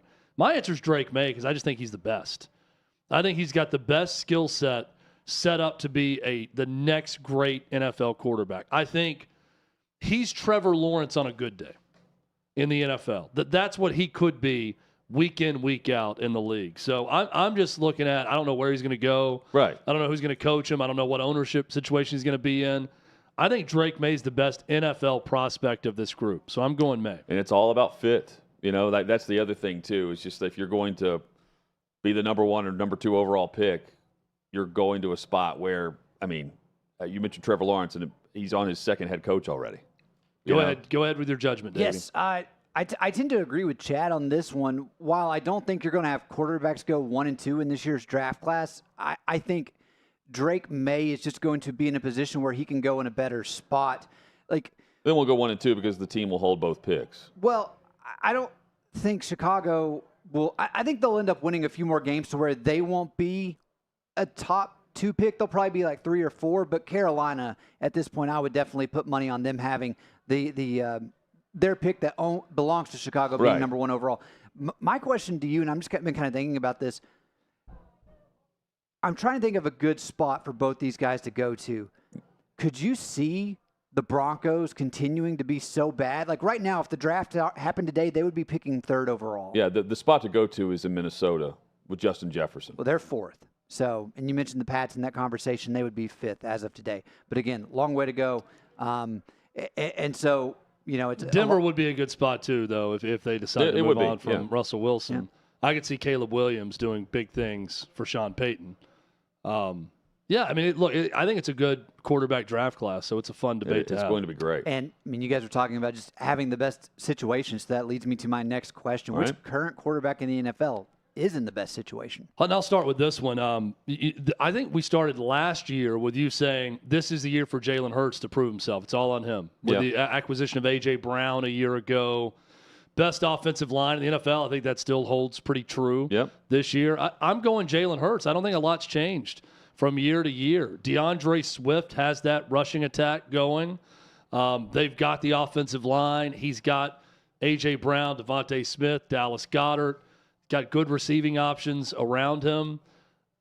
I think he's got the best setup in the league right now, and a team that won the NFC a year ago, and they're undefeated right now, trying to go win a Super Bowl. So, give me Jalen Hurts as the best spot right now with that supporting cast. It's a great one. The only thing that's changed is the offensive play caller. Yeah, that's it. But that seems to be coming along, and they're a lot like Georgia last week, right? You're waiting on that big bust-out first couple of weeks they were winning, but they struggled against New England. Right. They struggled a bit in week 2. They're starting to find their footing now offensively with a new play caller. Interesting game coming up against the Rams, too. But they've got he also has a defense that's going to give them the football back, right? Get stops. Brock Purdy, for me. He's got the coach, all of the weapons around him, and really to me, just the tiebreaker, because Hurts is the number 2 name that comes to mind for me, is just the defense is just that much better than Philadelphia's. The total package with what they're doing. There's no wrong answer with either one, Purdy or Hurts. And that's not a knock on what they've done either, because you also have to have the ability to go grab it. And Purdy right now is 10-0 in the regular season, which is still mind-boggling considering he's yet to even throw an interception this year. And he's got all of that talent around him. Plus, they've even traded for McCaffrey last year, and now he's on his way to Offensive Player of the Year currently. Yeah, he's definitely set up for success on the field. The one thing I'd throw in there that I hate for him is he's making less than $1 million a year. Yep. So in terms of best situation, he is getting just milked dry by the organization as a 7th-round pick right now based on his production, and they're winning whereas Jalen Hurts just signed an enormous contract. So he is financially a lot better and there's off. nothing they can do based on the CBA. Yeah. Because he can't get an extension. He's not eligible until the end of next year. You just hope for a guy like that he doesn't get hurt. Right. Now, I hope he gets to that contract where he can get his money and not get hurt beforehand.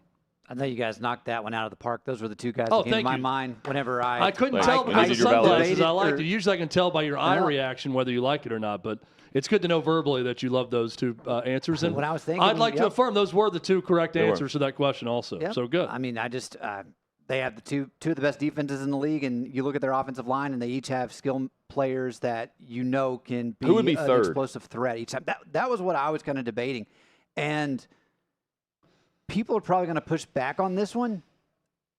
I think it's Trevor Lawrence.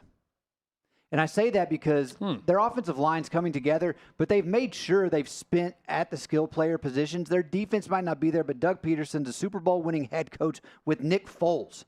If you want to talk about good coaching and a guy that can build you up, you also just saw what we were able to see from a night and day difference between Urban Meyer and Doug Peterson. And the other thing that helps them is they play in possibly the easiest division in the NFL. I know it's looking a little bit better than we anticipated when you bring in the first-round picks and C.J. Stroud and Anthony Richardson, which Richardson's hurt. But right now, I mean, I think Lawrence should be in that conversation. Let me give you one. Dak Prescott. I think he's in a pretty good spot right now. Well, he's got I'd go with another one, Jared Goff. Goff's in a good spot. Yeah, I mean, Mahomes is too. But Yeah. I'm looking at the situation based on I'm looking stability, at offense head around coach. them, coaching, defensive help. Part of it is your defense that you have also. Yeah. That's a notch for Dak Prescott in that column. Well, the one thing that I heard Kurt Warner talking about was how this offense is not working towards Dak's strengths. And whenever you look at what the offensive play calls that Mike McCarthy has been calling this year, he's really been putting his team at a disadvantage whenever you just kind of want to look across the league as a whole. And so I'm kind of curious to see if that's a Super Bowl winning Hall of Fame quarterback that's pointing these things out. I want to see if that becomes more of a talking point, especially if Dallas continues to struggle. I know they played one of the best defenses in the league, but I came here before the season. I said, I backed off this a little bit, but I wasn't expecting them to be a home run hit. Like, I was thinking they might finish last in their division. I don't think that's the case now, but I still have some very big concerns about that team. Back-to-back 12 wins. Back-to-back 12-win seasons. And then, Prescott is he's exactly – you get that version of him against San Francisco, and then you also have the great days, and there's just there's not a balance there of consistency, unfortunately. Last one, Davey. Yep, guys, on the flip side, which quarterback is in the worst situation? Hutton, you've got the correct answer here. We can both go with that. You went first. No, go ahead. I've got an off-the-wall one, but I want you to give the correct answer. It's Justin Fields. Yes. He's in the worst situation. Yes, it is. Based on the organization. It's based on knowing that they're going nowhere right now. And he entered the league with nothing around him, had to go through year 2 where they were still in contract purgatory, in salary cap purgatory. And now in year 3, nothing is going right. He's played well the last 2 weeks, but nothing's going right in the acquisitions of talent around him in the offseason where they had $100 million to spend against the cap. Instability at coach. They can't seem to allow him to do the things that he was doing last year, which is run all over the place and allowing them to stay in games longer than what we've seen so far. And they're trying to make him into a pocket passer. Well, yeah, I believe you do have to do that in the league, Chad, but you don't have to do it all at once. And there has not been a gradual progression because there's a lot of things pulling in the opposite direction with him there. That's the correct answer. But let me give you a wild card entry here. Josh Dobbs. I mean, Josh Dobbs, we look at that and say, hey, nice little story here. Plucky underdog. Been a backup his whole career. Gets a chance in the last couple of weeks to do some nice things to the Titans. Then gets traded before the season. Oh, my, he's a starter in the NFL for the Cardinals, who are trying to tank to get the first and second overall pick. So here is Josh Dobbs, year 7, reaches his dream of being a starter in the NFL, And he is in a situation where the organization likely wants you to lose every game going into the season. That's a tough spot for a guy who wants to prove himself as an NFL starter. He's got not a lot around him. He's doing the best with what he's got, I think, and based on his experience not being a starter in the league. We look at Josh Dobbs and think, oh, cool, he's getting a chance. Josh Dobbs looks at this and thinks, I'm going to prove I'm a starter in the league and stay here for the next 8 to 10 years. That's unlikely to happen because he's in a terrible situation. So I'm going Josh Dobbs. Unlikely to happen, too, because if Armando has his way, they're going to play Kyler Murray and see what they've got. And then that's even worse. Try to deal him in the offseason and move forward with a very high pick in the NFL draft. Season ended today, card 7th and 10th pick. Coming up, one big thing on every NFL game for Week 6, which kicks off tonight in Kansas City. Straight ahead, Hot Mike with Honey Withrow across the OutKick Network.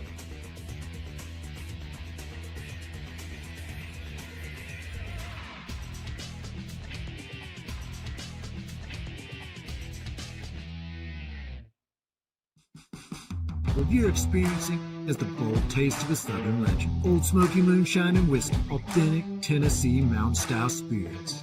We believe in crafting flavors that were born from tradition but defy expectation. And pioneering a new experience with every sip. Because if it doesn't do this, it ain't this. Old Smoky Moonshine and Whiskey.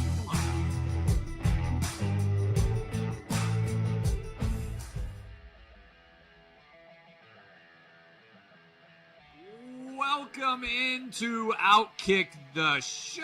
I am Clay Travis, your fearless leader. I am going to continue to argue that sports is one of the great unifying forces in all of American life. ESPN is a sinking ship. Democrats are now the party of the white, woke college graduate.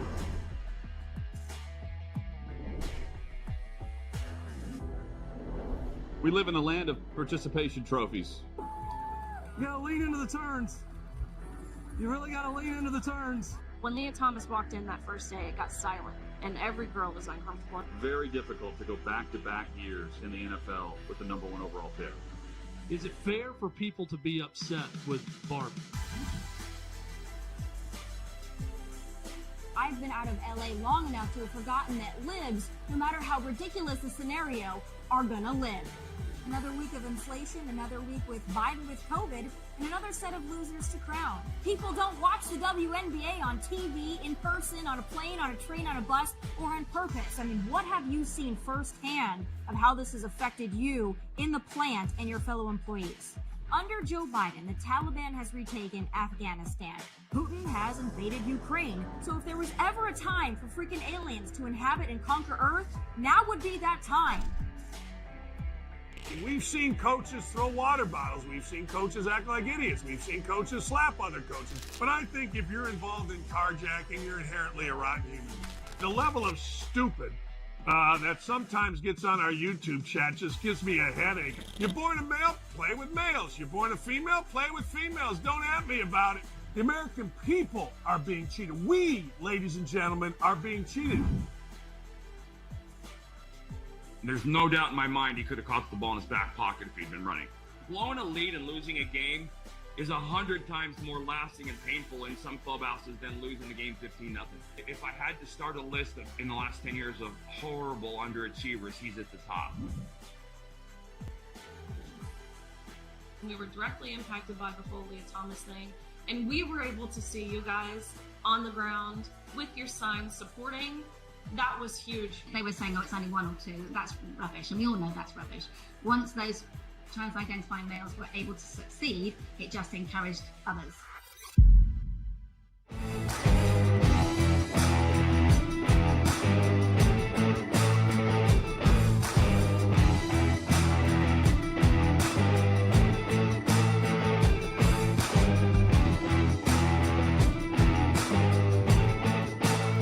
Old Smoky Moonshine and Whiskey. Bold taste of a Southern legend.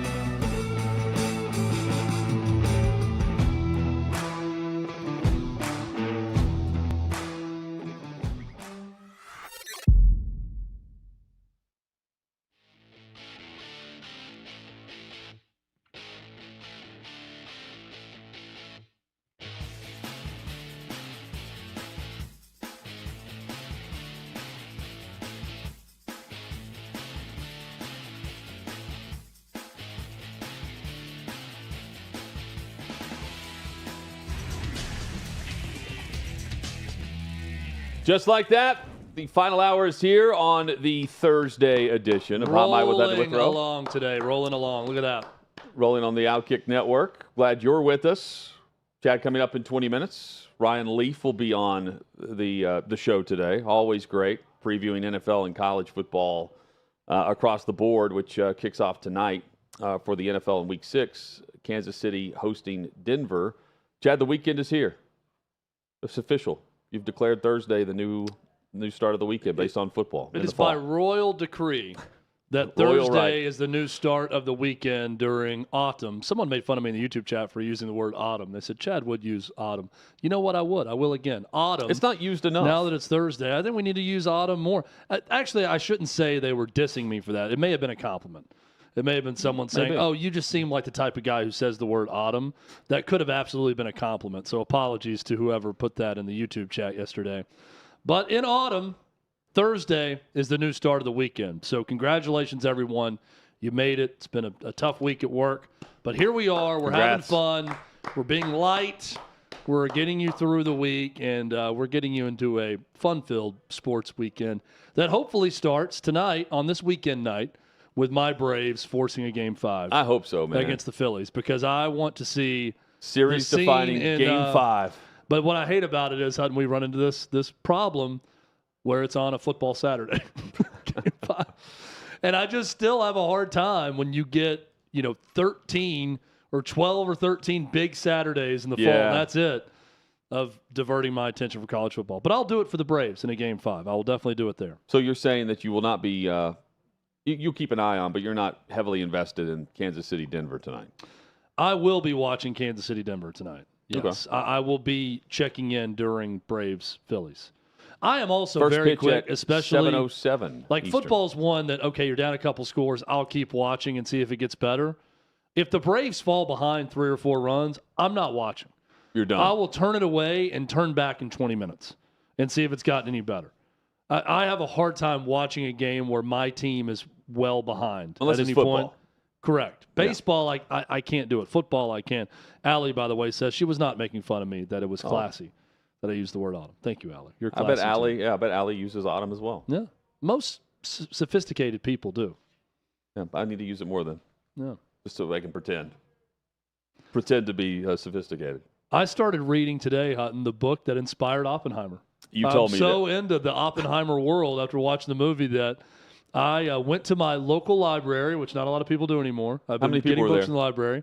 There was 2 people there, one of which was trying to get me to sign a petition to have a third party, a political party in the state of Tennessee. I declined. I just said, no, I don't have enough time. Sorry, but good luck to you. As I walked into the library, there's one person in there reading something. I'm at the library. Yeah, I'm here at the library. I need to get my book and get out. Yeah, you know what? I need to bring this book in studio. Though. This thing is gigantic. And the librarian who handed it to me said, do you have a tablet of some sort? Like an old school hymnal? And I said, I do. And she said, you can go through the library app and we can get this to you in tablet form. And she said, you'll read it so much faster because the font is bigger. And she said, not only is this thing thick, the font is tiny on this book. I'll bring it in for show and tell tomorrow. Not a great place to get. Through the prologue. I read the prologue, and it was very interesting. If you're looking for a minimum amount, the threshold of signatures, the library is not the best place to go. It was an odd choice. I guess they think people who go to the local libraries like civically minded, so they'll get a lot of people to sign it. But 2 or 3 people in there, and that's all you're getting, right? Well, when I left, there was a mom and her young daughter walking in. Like a lot of kids go to the library. Parents will take their kids there. We're walking in, and the mom did stop and hear them out. I'm a worse person in that. I'm not going to hear you out. I'm just going to walk right past you. You're there for a purpose. I will kind of stop and act like I'm acknowledging. Like I'm sorry, I'm going to pass. I think that was my actual response was, as they were saying, excuse me, we're trying to get you to sign for a third political party. I'm sorry, I'm going to pass, but thank you. I'm polite, but I kept walking and declined to sign anything. Chad, Week 6 kicks off tonight in the NFL, and it is time for one big thing on every NFL game. Weekly notes. You've got 2 NFL teams, Philadelphia and San Francisco, who enter Week 6 without a loss. And you have 2 NFL teams, Philadelphia and San Francisco, that enter the week and they have not surrendered a point off of their own turnovers. Road teams, by the way, so far this year, a combined 41-37 this season. That includes the 2 international games. That's the league's best road record entering Week 6 since 2019. Bye weeks, Steelers and Packers. Broncos at 1-4. The Chiefs are 4-1. Thursday Night Football is the first divisional matchup for Kansas City, and the Chiefs have beaten the Broncos in 15 consecutive games. Broncos won a Super Bowl more recently than they have defeated Kansas City. That's tough.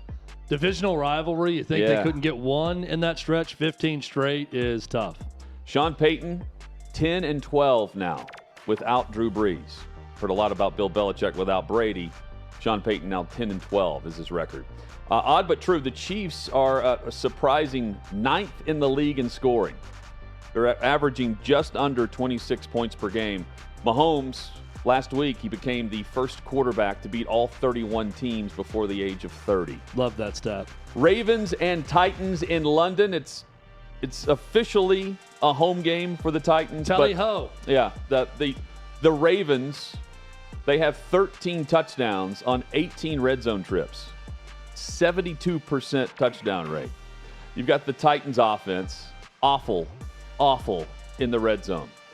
The Titans, 2-0 at home, 0-3 on the road. And while this is technically a home game, they're playing it in London and not in Tennessee, of course. Baltimore left Sunday night, Monday morning to head over. They were boat race the last time they played in London. Tennessee just departed. They're probably an hour into their flight right now. Baltimore's last 9 series against the Steelers last week in the defense chat.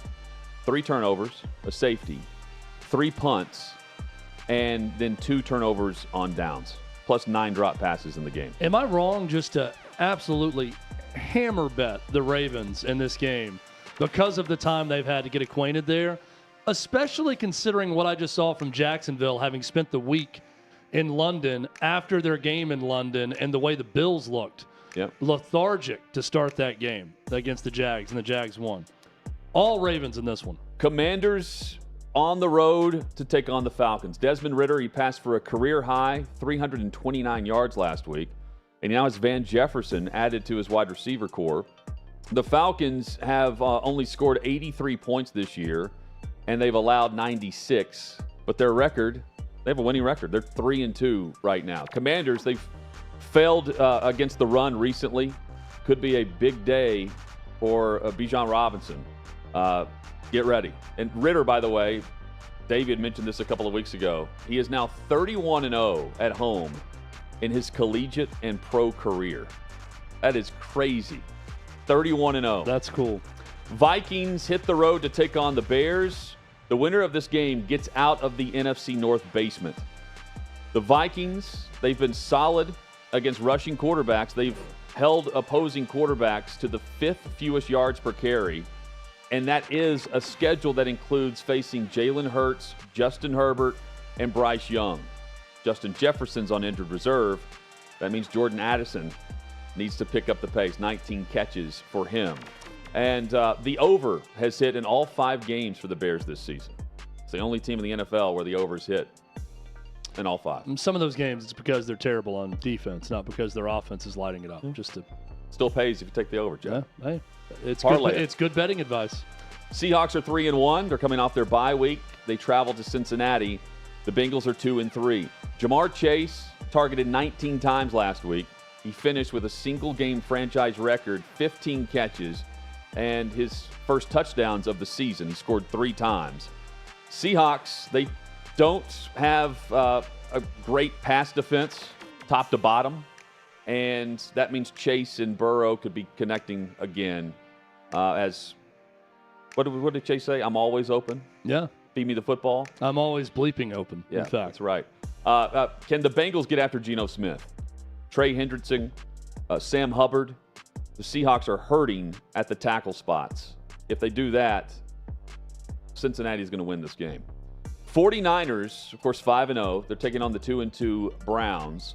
Christian McCaffrey can tie the NFL record for consecutive games with a touchdown. 15 games if he scores on Sunday.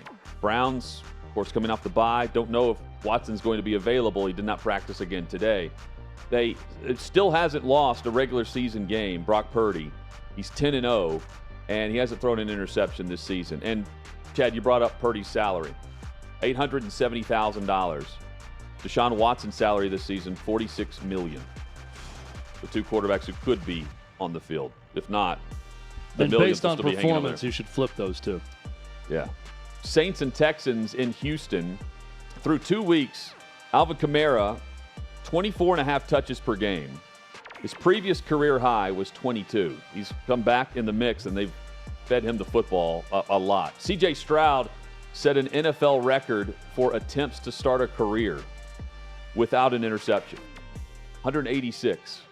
And he's third in the league in passing yards right now. He has 7 touchdown passes. It's been a very nice start with a long way to go, but he's hit the ground running and has done it really well. The under is hitting all 5 games for the Saints this season, Chad. Bit of a surprise of the 3 high picks that we're starting this year to be the best of the 3 in the early part of the season. Yes. To me, is C.J. Stroud and what he's done. Colts and Jags in Jacksonville. Both teams are 3-2.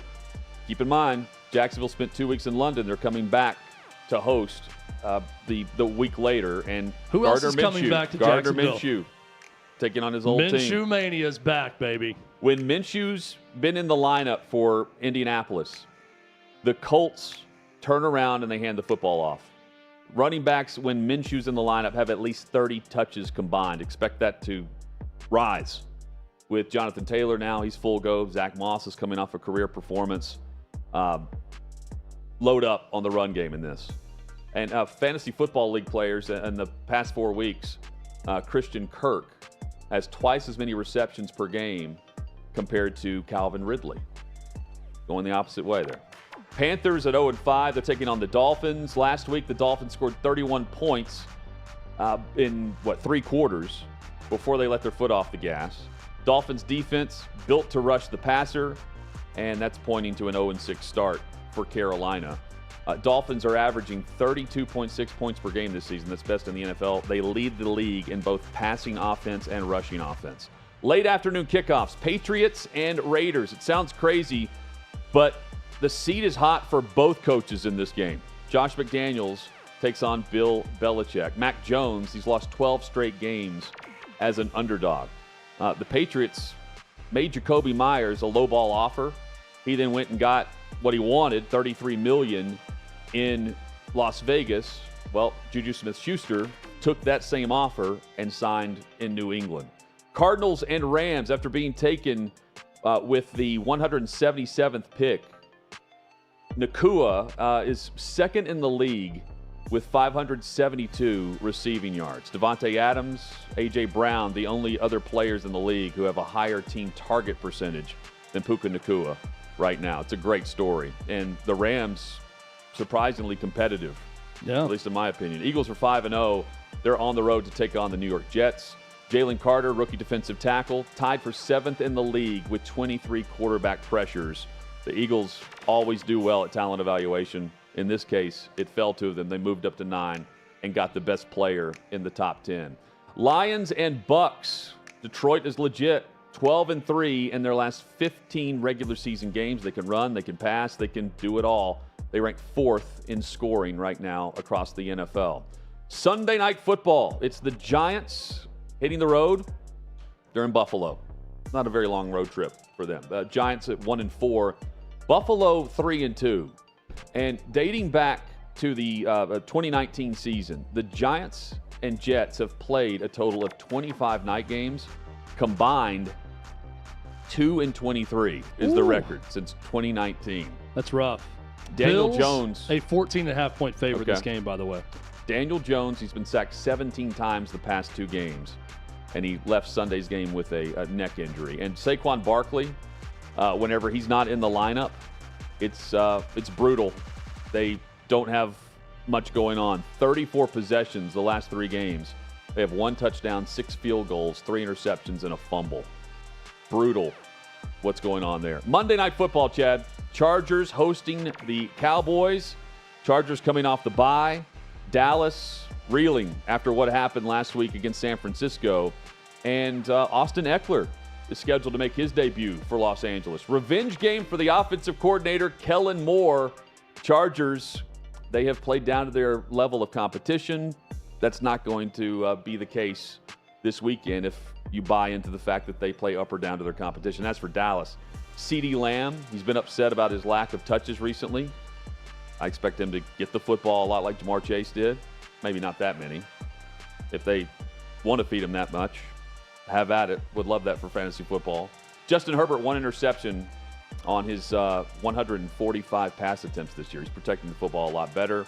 The question is, can Brandon Staley just dial it back just a tad on the aggressive play calling? 4th downs, randomly at your own 34-yard line, inopportune moments. Your percentage chances of winning don't really go up all that much based on the analytics. If he can protect himself from himself in those moments, I think the Chargers are a wild card team. Same for Cincinnati, although Cincinnati's got a gauntlet schedule coming. Hutton, what do we do to deserve a Kellen Moore revenge tour and a Gardner Minshew revenge tour in the same weekend? It's huge. Gardner Minshew. Can't imagine it getting any better than this. Once upon a time, you could land in Jacksonville and the airport was just... You were greeted by the voice of Gardner Minshew. The voice and the photo. His picture was everywhere. And then they drafted Trevor Lawrence and traded him quickly and ripped down those signs. Ryan Leaf joins us next. We talk NFL and college football.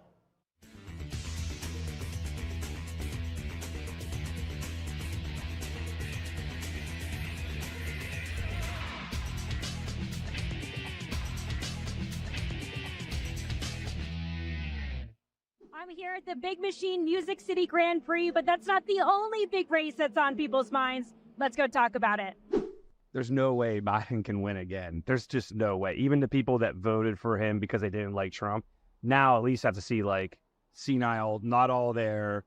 Probably won't be alive for 4 more years. Are you a Trump guy? Or are you a DeSantis guy? Or someone else?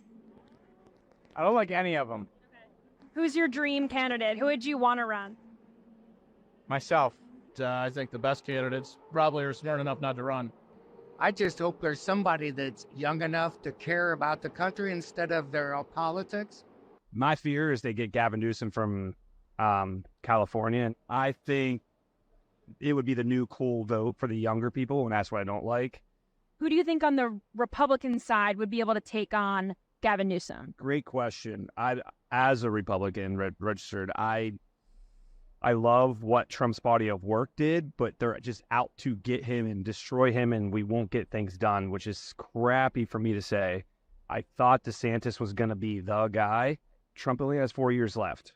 He cannot fix everything that just happened in 4 years. And he's going to be battling indictments and all these false stuff for the next 4 years. We won't get anything done. And it'll just be the stalemate in America. That's why I almost don't want him in. But if he is the leading candidate, that's who I'm going to vote for. Is there any Democrat that you would vote for, consider voting for? Absolutely not. What about RFK Jr.? No. Who should our first female president be? Michelle Obama, of course. Okay. Yeah. I'm going to go with Harambe 2024. We have the 2024 presidential race coming up, and I wanted to see who you thought your favorite TV characters would vote for. Homer Simpson, who do you think he would vote for? Donald Trump, all the way. Vito Corleone. Whoa. Whoever advances the cause of the Corleone family. Yeah. Tony Soprano. If Tony Soprano is voting in the 2024 election, who do you think he's voting for? I'm going to go Ron DeSantis. Okay. Why do you think that? Just seems like a Ron DeSantis kind of guy. Is this a meatball joke that you're trying to make right now? What about Homer Simpson? Homer would vote for Biden because he's a dope. Who do you think Napoleon Dynamite would vote for?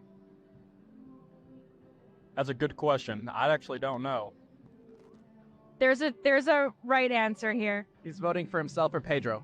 There's a Viking show, I think. Okay. Maybe that's Hulu. I don't know. So in the Viking show, whatever the main character is, who do you think they would vote for in 2024? Probably a goat or a dog. I think we have one of those in office right now. So who do you think Jon Snow would vote for in this upcoming election? I'm going to say Donald J. Trump. Why do you think so? Because Game of Thrones is all about about drama, and Trump comes with the drama, baby. Would you vote for Trump from jail? Yeah, probably. Yeah, probably. Because at that point, what else do you have to lose? Okay, would you vote for Trump from a jail cell? Yeah, baby, I will get Trump out of jail. Would you vote for Trump in jail? Oh, yeah. Based as The thing that Trump needs to remember is there's another political figure that said, I don't recall very well. Yeah. And that's all he's got to say. Is there like a dream candidate, someone that you think could like save us all? Yeah, Jesus. Amen to that.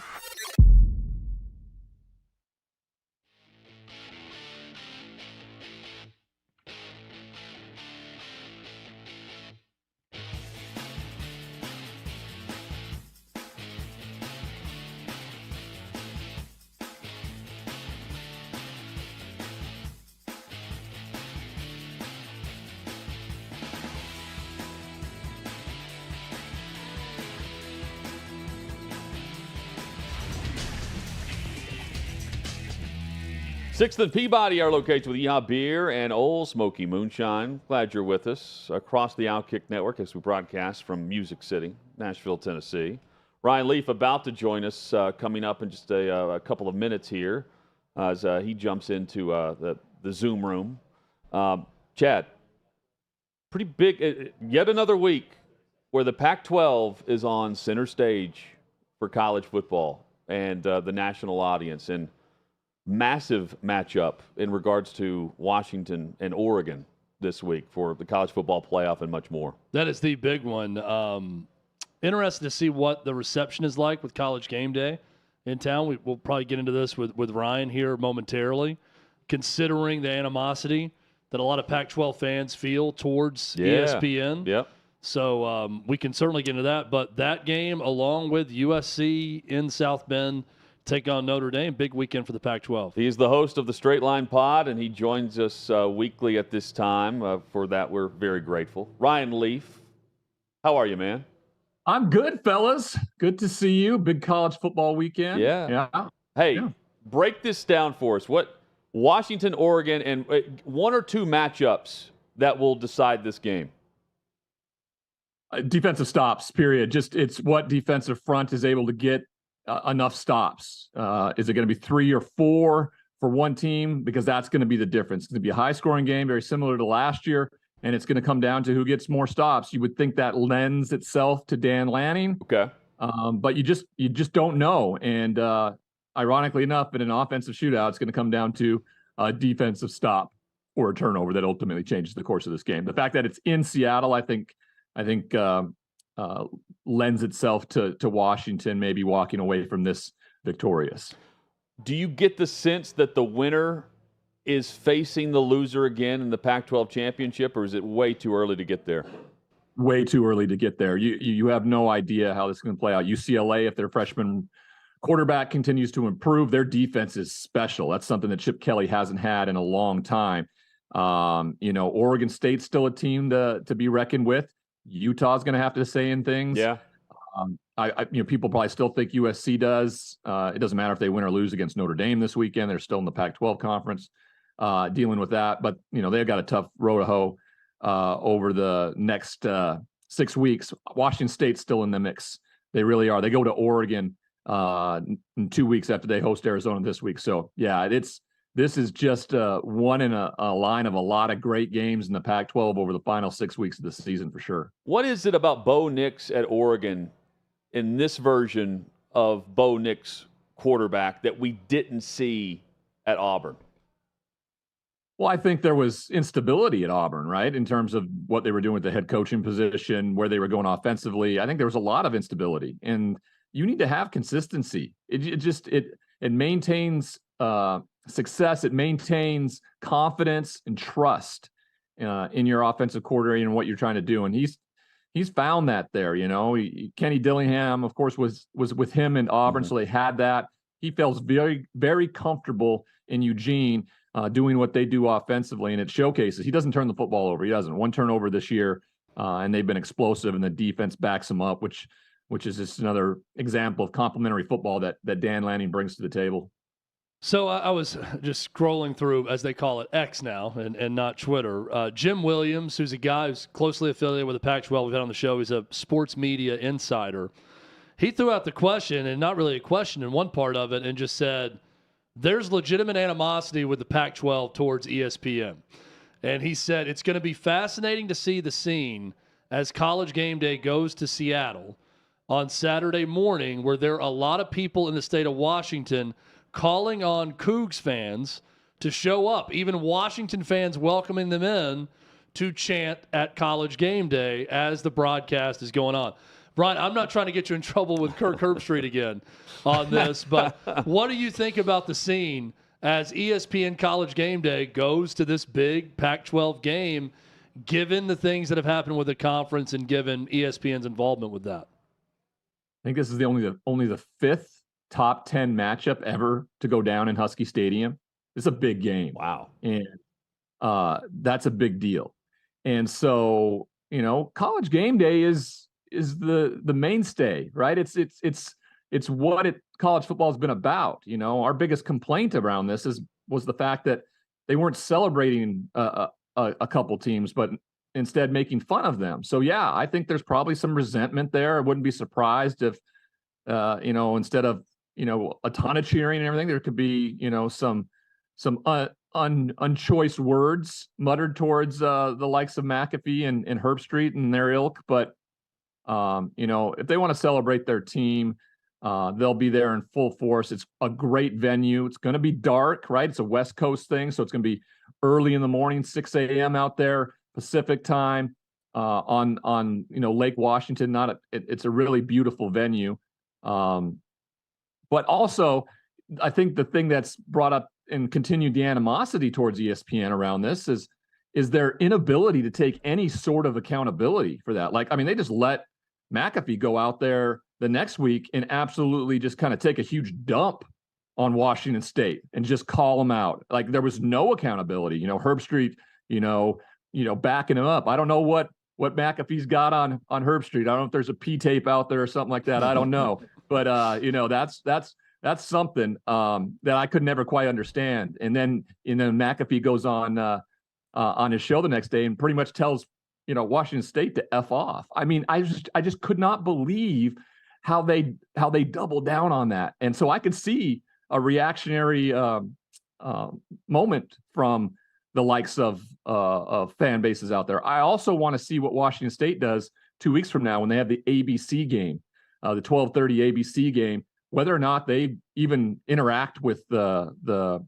ESPN crew that's coming in to call the game. I don't know if that would be petty or not, because they're there to, lift up a team and showcase them and stuff. But I wouldn't. I'd probably say, hey, you know what? You just come into and call the game. You got our roster. Go from there. Ryan Leaf, our guest on Hot Mic with Hunt and Withrow. So last year we saw TCU survive in advance probably 6 or 7 times, right? It was hectic every week. USC is also showing us that, but I just don't buy it like I bought TCU last year because of the defensive just inefficiency that they have, right? What do you make of the matchup against Notre Dame and the fact that the Irish come off the loss to Louisville and now host the Trojans and Caleb Williams and a prolific offense week to week? Interesting that how much people have thought of the defense of USC that Notre Dame's a favorite in this game, to be completely frank. Caleb Williams is a one-man wrecking crew, but as I've said before, you cannot win without a complementary team at this level. You just can't. I don't care how good of a quarterback you are. This is not the days of Cam Newton just fully taking over Auburn that year and leading to a national championship. As good as Caleb Williams is, he can't do that. And against a good team, they're ultimately going to lose when they get out physical. Notre Dame could do that. You got Oregon and Washington and Utah coming up as well for them too. So, unfortunately, this has been the days old tale around Lincoln Riley and his defenses, regardless of who the coordinator is. It's been Alex Grinch for the most part for the last few years. I told you guys in that Colorado game, I just felt like he tries to do too much. He's got the athletes, just line them up and let them go to work. his scheme sometimes gets too complicated and therefore gets them out of their gap integrity or their responsibility, and that's where things are gashed. Arizona really should have won that game last week.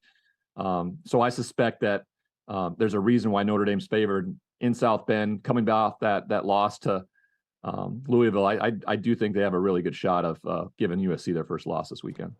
Ryan, what do you say to a locker room if you're Mario Cristobal with the gaffe after last week? And what do you expect from the Hurricanes, who that has been all of the focus has been about that this week? They're on the road to take on North Carolina. I'm intrigued to see how that locker room and that roster responds after the coach gave away the victory, which you play for, you train for, you practice for, the victory formation. And they chose not to use it, and they end up losing. I don't know how well, 18 to 23-year-olds compartmentalize those things. Do they hold that tight to their chest, and are they like, how could you screw us that way? Or like most 18 to 23-year-olds, their attention span is pretty quick, right? And they're off to the next thing. And it's about, playing in this big time game, national, game where everybody's going to be watching, and you go out and perform well and beat a team like North Carolina and Drake May, that would go a long ways, and sometimes for somebody who was so darn competitive, when we would lose, it would just haunt me. And in the way we lost, it would haunt me more. But I find these guys being able to bounce back a little bit easier. I think they're just more mature. So Mario Cristobal is a heck of a football coach. He is. He motivates, he recruits. He has not been great with time management. It's plagued him his entire career at Oregon. I have no doubts that he's going to get his guys ready to play against the Tar Heels and make this a good game. And I hope his players are ready to go, because I want it to be a good game.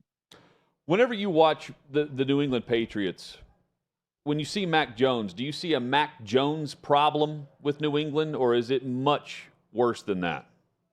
Yeah, I don't see a Mac Jones problem. I know he's not playing well, but I think this is a Bill Belichick problem. I think this started when Josh McDaniels took off after his rookie year, where he was, a playoff contender. They got into the playoffs in the first round. Then they brought in a couple former defensive guys, and there was a regression that came with Mac Jones. They made him, I think, feel impotent around what he was supposed to do. And then Bill O'Brien came in, and when things aren't going well, because you haven't added pieces around it in terms of skill positions, the focus is going to be placed on the likes of Mac Jones. It's funny how usually it's the head coach and quarterback. It feels solely placed on the quarterback right now. And you have to take a really hard look at that if you're Robert Kraft going, he may be the greatest coach of all time, but, Tom Landry was 3-13 his final year before he was asked to leave by Jerry Jones.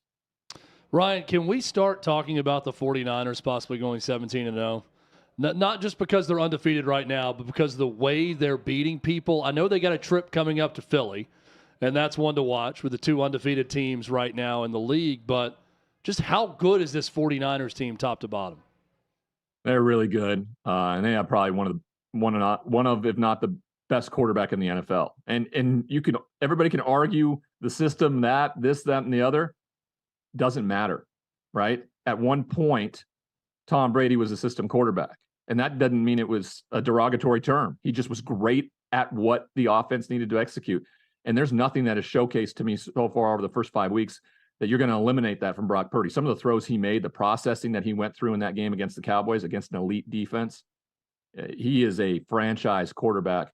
There's no mistake about it. So, yeah, that's a real possibility. It's just such a long year, 17 games to win. Some of the games maybe at the end of the year will not be meaningful games because they've already sewed up the division or whatever like that, or even the number one overall seed. Those types of things that that's why I don't think there could be an undefeated season. There's some really good teams out there. And if you don't show up every single week in this league, doesn't matter who you are, you'll get beat. And so I doubt that they'll be 17-0, but I do. I really kind of like my Super Bowl pick, especially last week before Buffalo played. I had Buffalo, San Francisco, I think, before the season started, and I really like my NFC choice because they are so much fun to watch. I mean, it was over before it started against the Cowboys on Sunday night. Where do you put the Bills in the hierarchy right now? I put them right there at the top of the AFC. I really do. I mean, I still can't get over the fact that they flew out on Thursday night on the red eye. Teams do that to London. The Titans are doing it right now. They're in the air right now. I know. I do not understand it.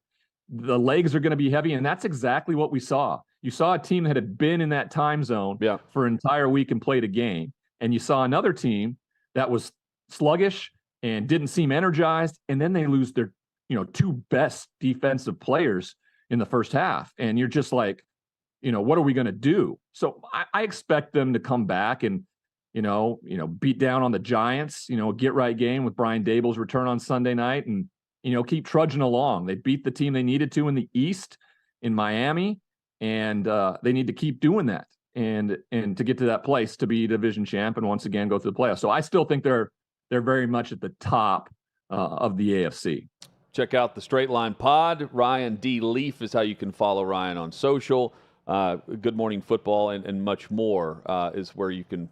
He's all over the place. He's everywhere. Yeah, that's all right. over the place. All over the place. Right. Ryan, Can't miss him. Hope you and the family are doing well. We'll catch up soon. We always enjoy this. You bet. Good to see you guys. Have a wonderful weekend. Yep, Thanks, same to Ryan. You too. Ryan Leaf. Loving these visits with Always them great each week. Yeah, fantastic. How about the praise for Purdy? I'm with him. Maybe the best quarterback in the NFL right now. Yeah, I mean he processes. He's accurate. I think in many times quarterbacks don't get enough credit for keeping you out of a bad play, not necessarily always making the right play. Purdy's doing that too. Coming up, we've got some more headlines. We take a peek at Thursday Night Football, the matchups, and the best bets with PointsBet. That's next on Hot Mic.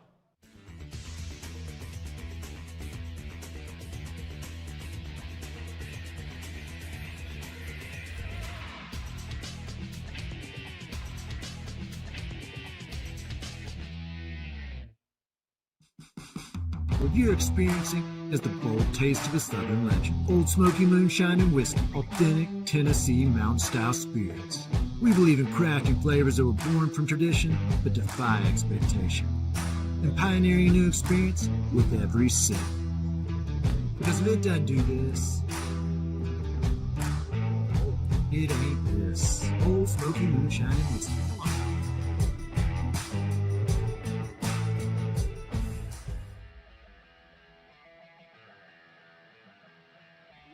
Welcome into OutKick the show. I am Clay Travis, your fearless leader. I am going to continue to argue that sports is one of the great unifying forces in all of American life.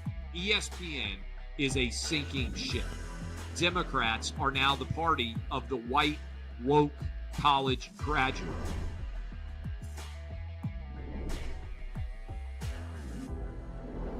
We live in a land of participation trophies. You gotta lean into the turns. You really gotta lean into the turns. When Leah Thomas walked in that first day, it got silent, and every girl was uncomfortable. Very difficult to go back-to-back years in the NFL with the number one overall pick. Is it fair for people to be upset with Barbie? I've been out of LA long enough to have forgotten that libs, no matter how ridiculous the scenario, are gonna live. Another week of inflation, another week with Biden with COVID, and another set of losers to crown. People don't watch the WNBA on TV, in person, on a plane, on a train, on a bus, or on purpose. I mean, what have you seen firsthand of how this has affected you in the plant and your fellow employees? Under Joe Biden, the Taliban has retaken Afghanistan. Putin has invaded Ukraine. So if there was ever a time for freaking aliens to inhabit and conquer Earth, now would be that time. We've seen coaches throw water bottles. We've seen coaches act like idiots. We've seen coaches slap other coaches. But I think if you're involved in carjacking, you're inherently a rotten human. The level of stupid that sometimes gets on our YouTube chat just gives me a headache. You're born a male, play with males. You're born a female, play with females. Don't at me about it. The American people are being cheated. We, ladies and gentlemen, are being cheated. There's no doubt in my mind he could have caught the ball in his back pocket if he'd been running. Blowing a lead and losing a game is 100 times more lasting and painful in some clubhouses than losing the game 15-0. If I had to start a list in the last 10 years of horrible underachievers, he's at the top. We were directly impacted by the whole Leah Thomas thing, And we were able to see you guys on the ground with your signs supporting. That was huge. They were saying, oh, it's only 1 or 2. That's rubbish, and we all know that's rubbish. Once those trans-identifying males were able to succeed, it just encouraged others.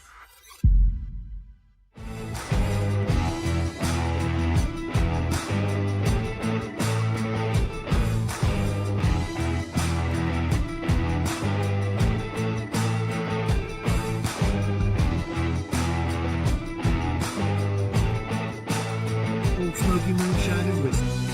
Bold taste of the Southern Legend.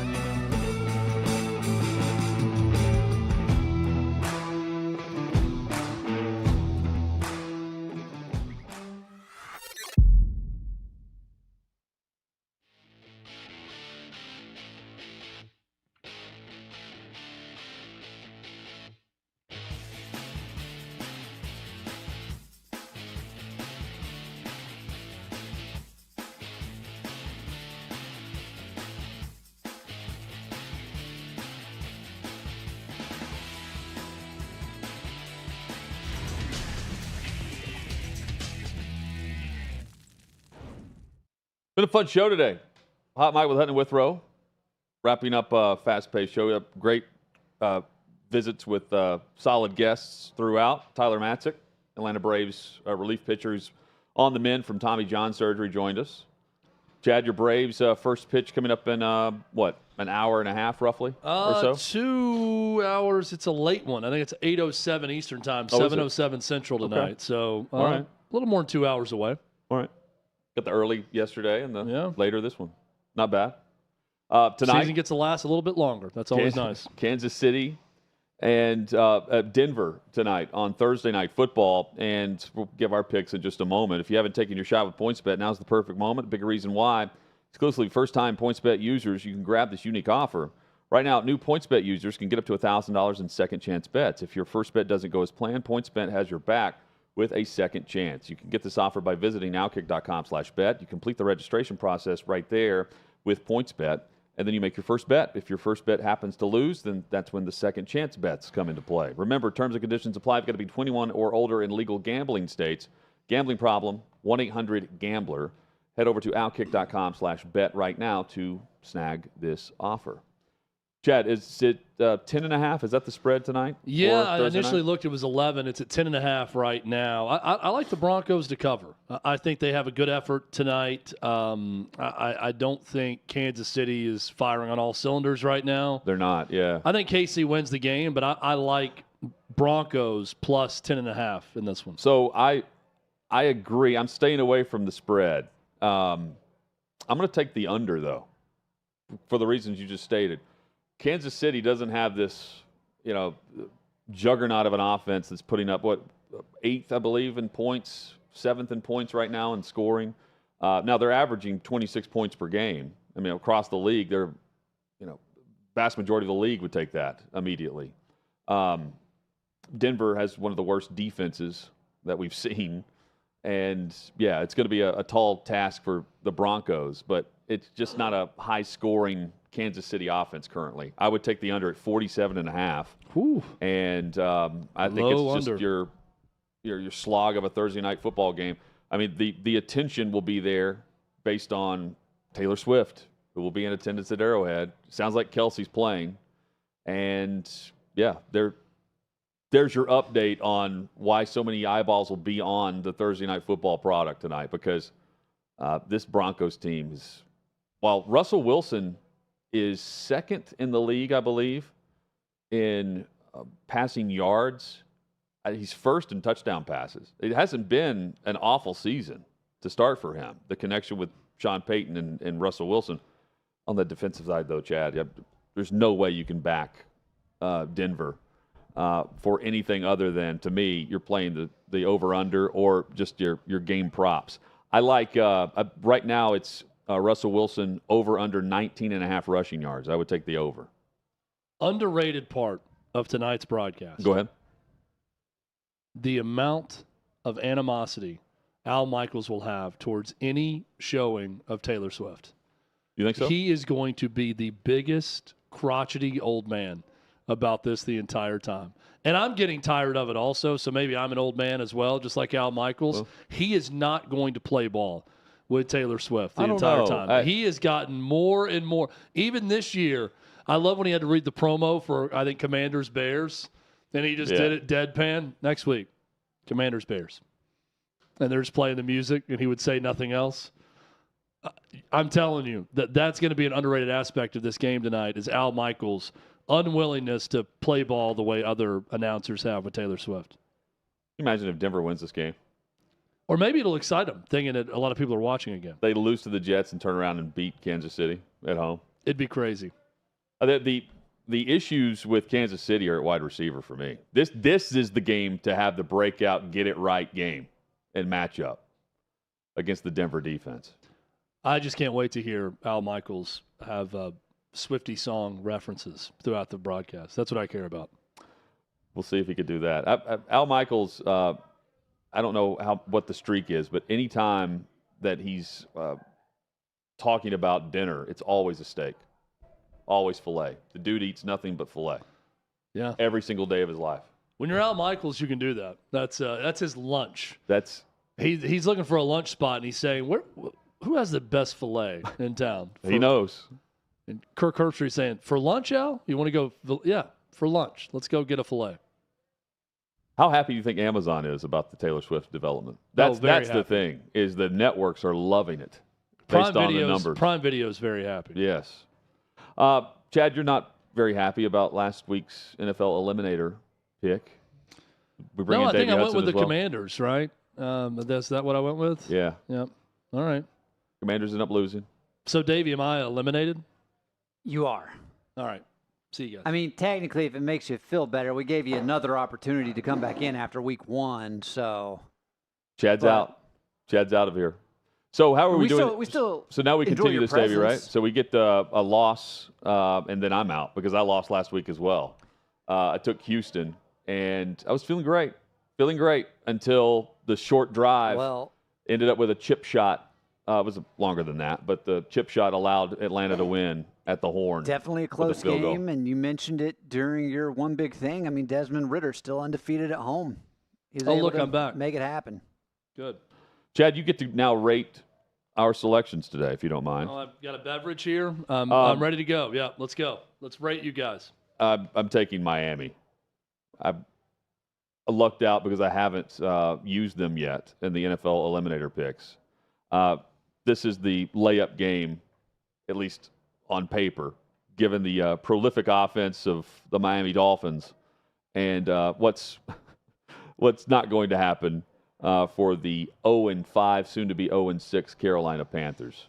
You think the running back situation plays a role at all for the Dolphins? No, I don't. No, he does not. Can I rate the pick now as the first loser of this competition that's been eliminated? Absolutely. Great pick, Hutton. Well, thank you. That's a really good one. That's one that I don't know if this is a good thing or bad thing for you, but I would have circled that one first on my list. It does suck, though, that A-Chain's out. You know, he's sucks for my fantasy team, too. Injured reserve. Yeah. Back to Rachaad White for me. All right, Davey. I am going with the Philadelphia Eagles over the New York Football Jets. Philly kind of weekend.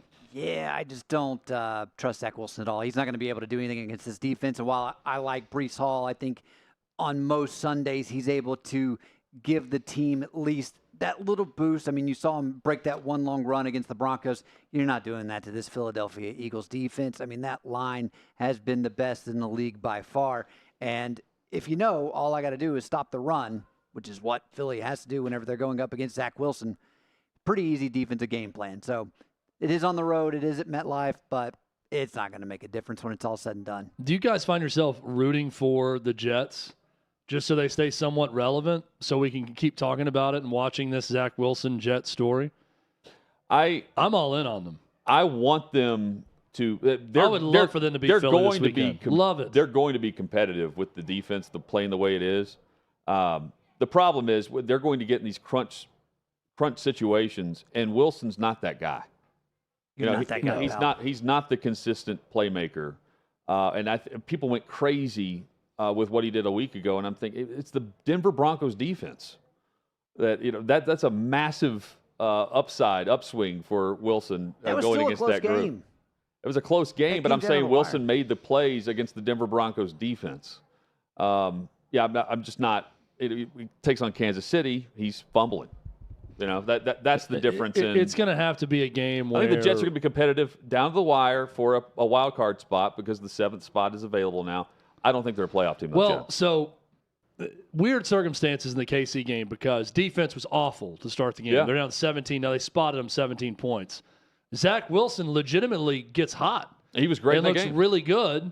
And then they have a chance, and then him not being that guy screws it up and fumbles a snap and loses the game that way, right? And there's some controversial calls and all that. Yep.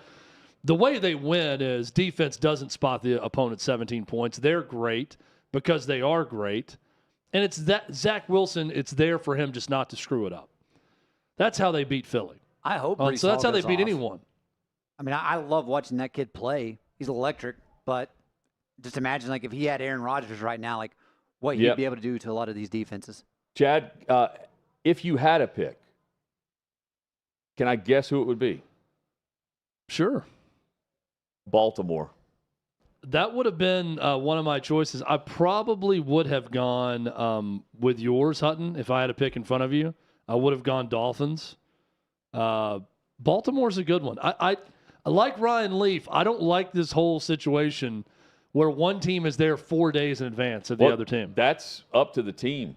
Totally up to the team. It's now the Bills got a raw deal because they were playing the second game for Jacksonville in a row, right, in London, and that was a tough draw. They could have also left. They could have gone Monday early in the week. Yep, and chose not to do that. The last time the Titans flew there, it was the same flight. They leave at 2:30 local time on a Thursday. They arrive in London on Friday morning when they land, and then they just go about the 2 days. And it's two things. Number one, the last time they did that, Chad, we went down to the wire against the Chargers, and they went for 2 and lost in regulation. But I think why teams choose to fly later in the week is the practice schedules and the facilities. The Titans, when we were there, and Chad, you'll remember, they stayed at the Castle. Yeah. About an hour outside of London. What was the name of the actual place you stayed at? Do you remember? If you had not have asked me, I could have told you. Nonetheless, there was this. I remember the one night we got to hang out. It was like a real process for you to even get back. Yeah, to where it you was were an hour and a from the half middle drive. of London. For the conversation, just call it Buckingham Palace. Yeah, it wasn't that. It was it was like stayed with it was like Pippa. the guest home of Buckingham Palace is what it would look like. Where Pippa stays. Sure. But they have like a 3 or 4 acre lawn, and that is where the Titans were scheduled to go through their walkthroughs. What they couldn't control and what they didn't expect, but it happens. I mean, there are horses all over this lawn the day before the Titans arrived, so they didn't want players turning an ankle. I mean, it was so you would rather have your own environment at home and then fly out whenever it's necessary. Get there for a day. They don't want and by the variables. way, there's also, I didn't sleep. That won't shock anyone. I didn't sleep on the flight over. But it's not like they're flying commercial elbow to elbow. They have sleeping pods. They're, feeding them melatonin. Did as you they get a sleeping on. pod also? No. It was a double-decker Virgin Airlines I just really wanted to hear flight. about a sleeping pod to see if you. I'd be able to sleep in one of those. All the players have a sleeping pod, and that's why you will see. Maybe they keep players that would normally travel if they're not playing. They kept a handful of the inactives that knew they were going to be inactive back because you want to maximize the space that you have on the flight. So it's not that difficult. But I will say, if you don't sleep, because that jet lag was real. Chad, we both of us were just drained, and I've been on long flights before over, and for whatever reason that one zapped me. And I was thinking, man, if this is your star quarterback or your running back that needs to show up because the other guy's hurt, and he feels like this on game day, it's different. And more teams too are choosing not to take the bye week because you have the option. When you get back from the London trip, you can take the bye week. You can tell the NFL that's when you want it. Otherwise, you don't really have control over it. Jacksonville's not taking it this week. Atlanta didn't take theirs last week. Hunt, do you remember who I sat next to on my flight over? I do not. I sat next to, and I forget the player. It was an offensive lineman for the Chargers playing the Titans. His wife, that was a member of the gold medal winning U.S. women's ice hockey team. And she gave me melatonin on the flight, and we talked, and I could not sleep. I maybe slept 15 minutes the whole time. I watched 3 movies, get there, and you're right. I mean, you are a zombie if you lay down. I think I laid down for 30 minutes when I got to the hotel. That was a mistake, because then I had to try to get myself up to just walk around the city to go do our show. After you had to go meet up with me at the Barrow Boy and Banker Pub. That's right. Michael Schofield. To do a show. It was a nice Oh, is that spot. who it was? Michael Schofield? I looked up U.S. women's ice hockey team husband. So, Is there more than one? Maybe. We're back at it tomorrow. The Friday edition kicks off at 3 p.m. Eastern. Hot Mike with Ed and Withrow across the OutKick Network.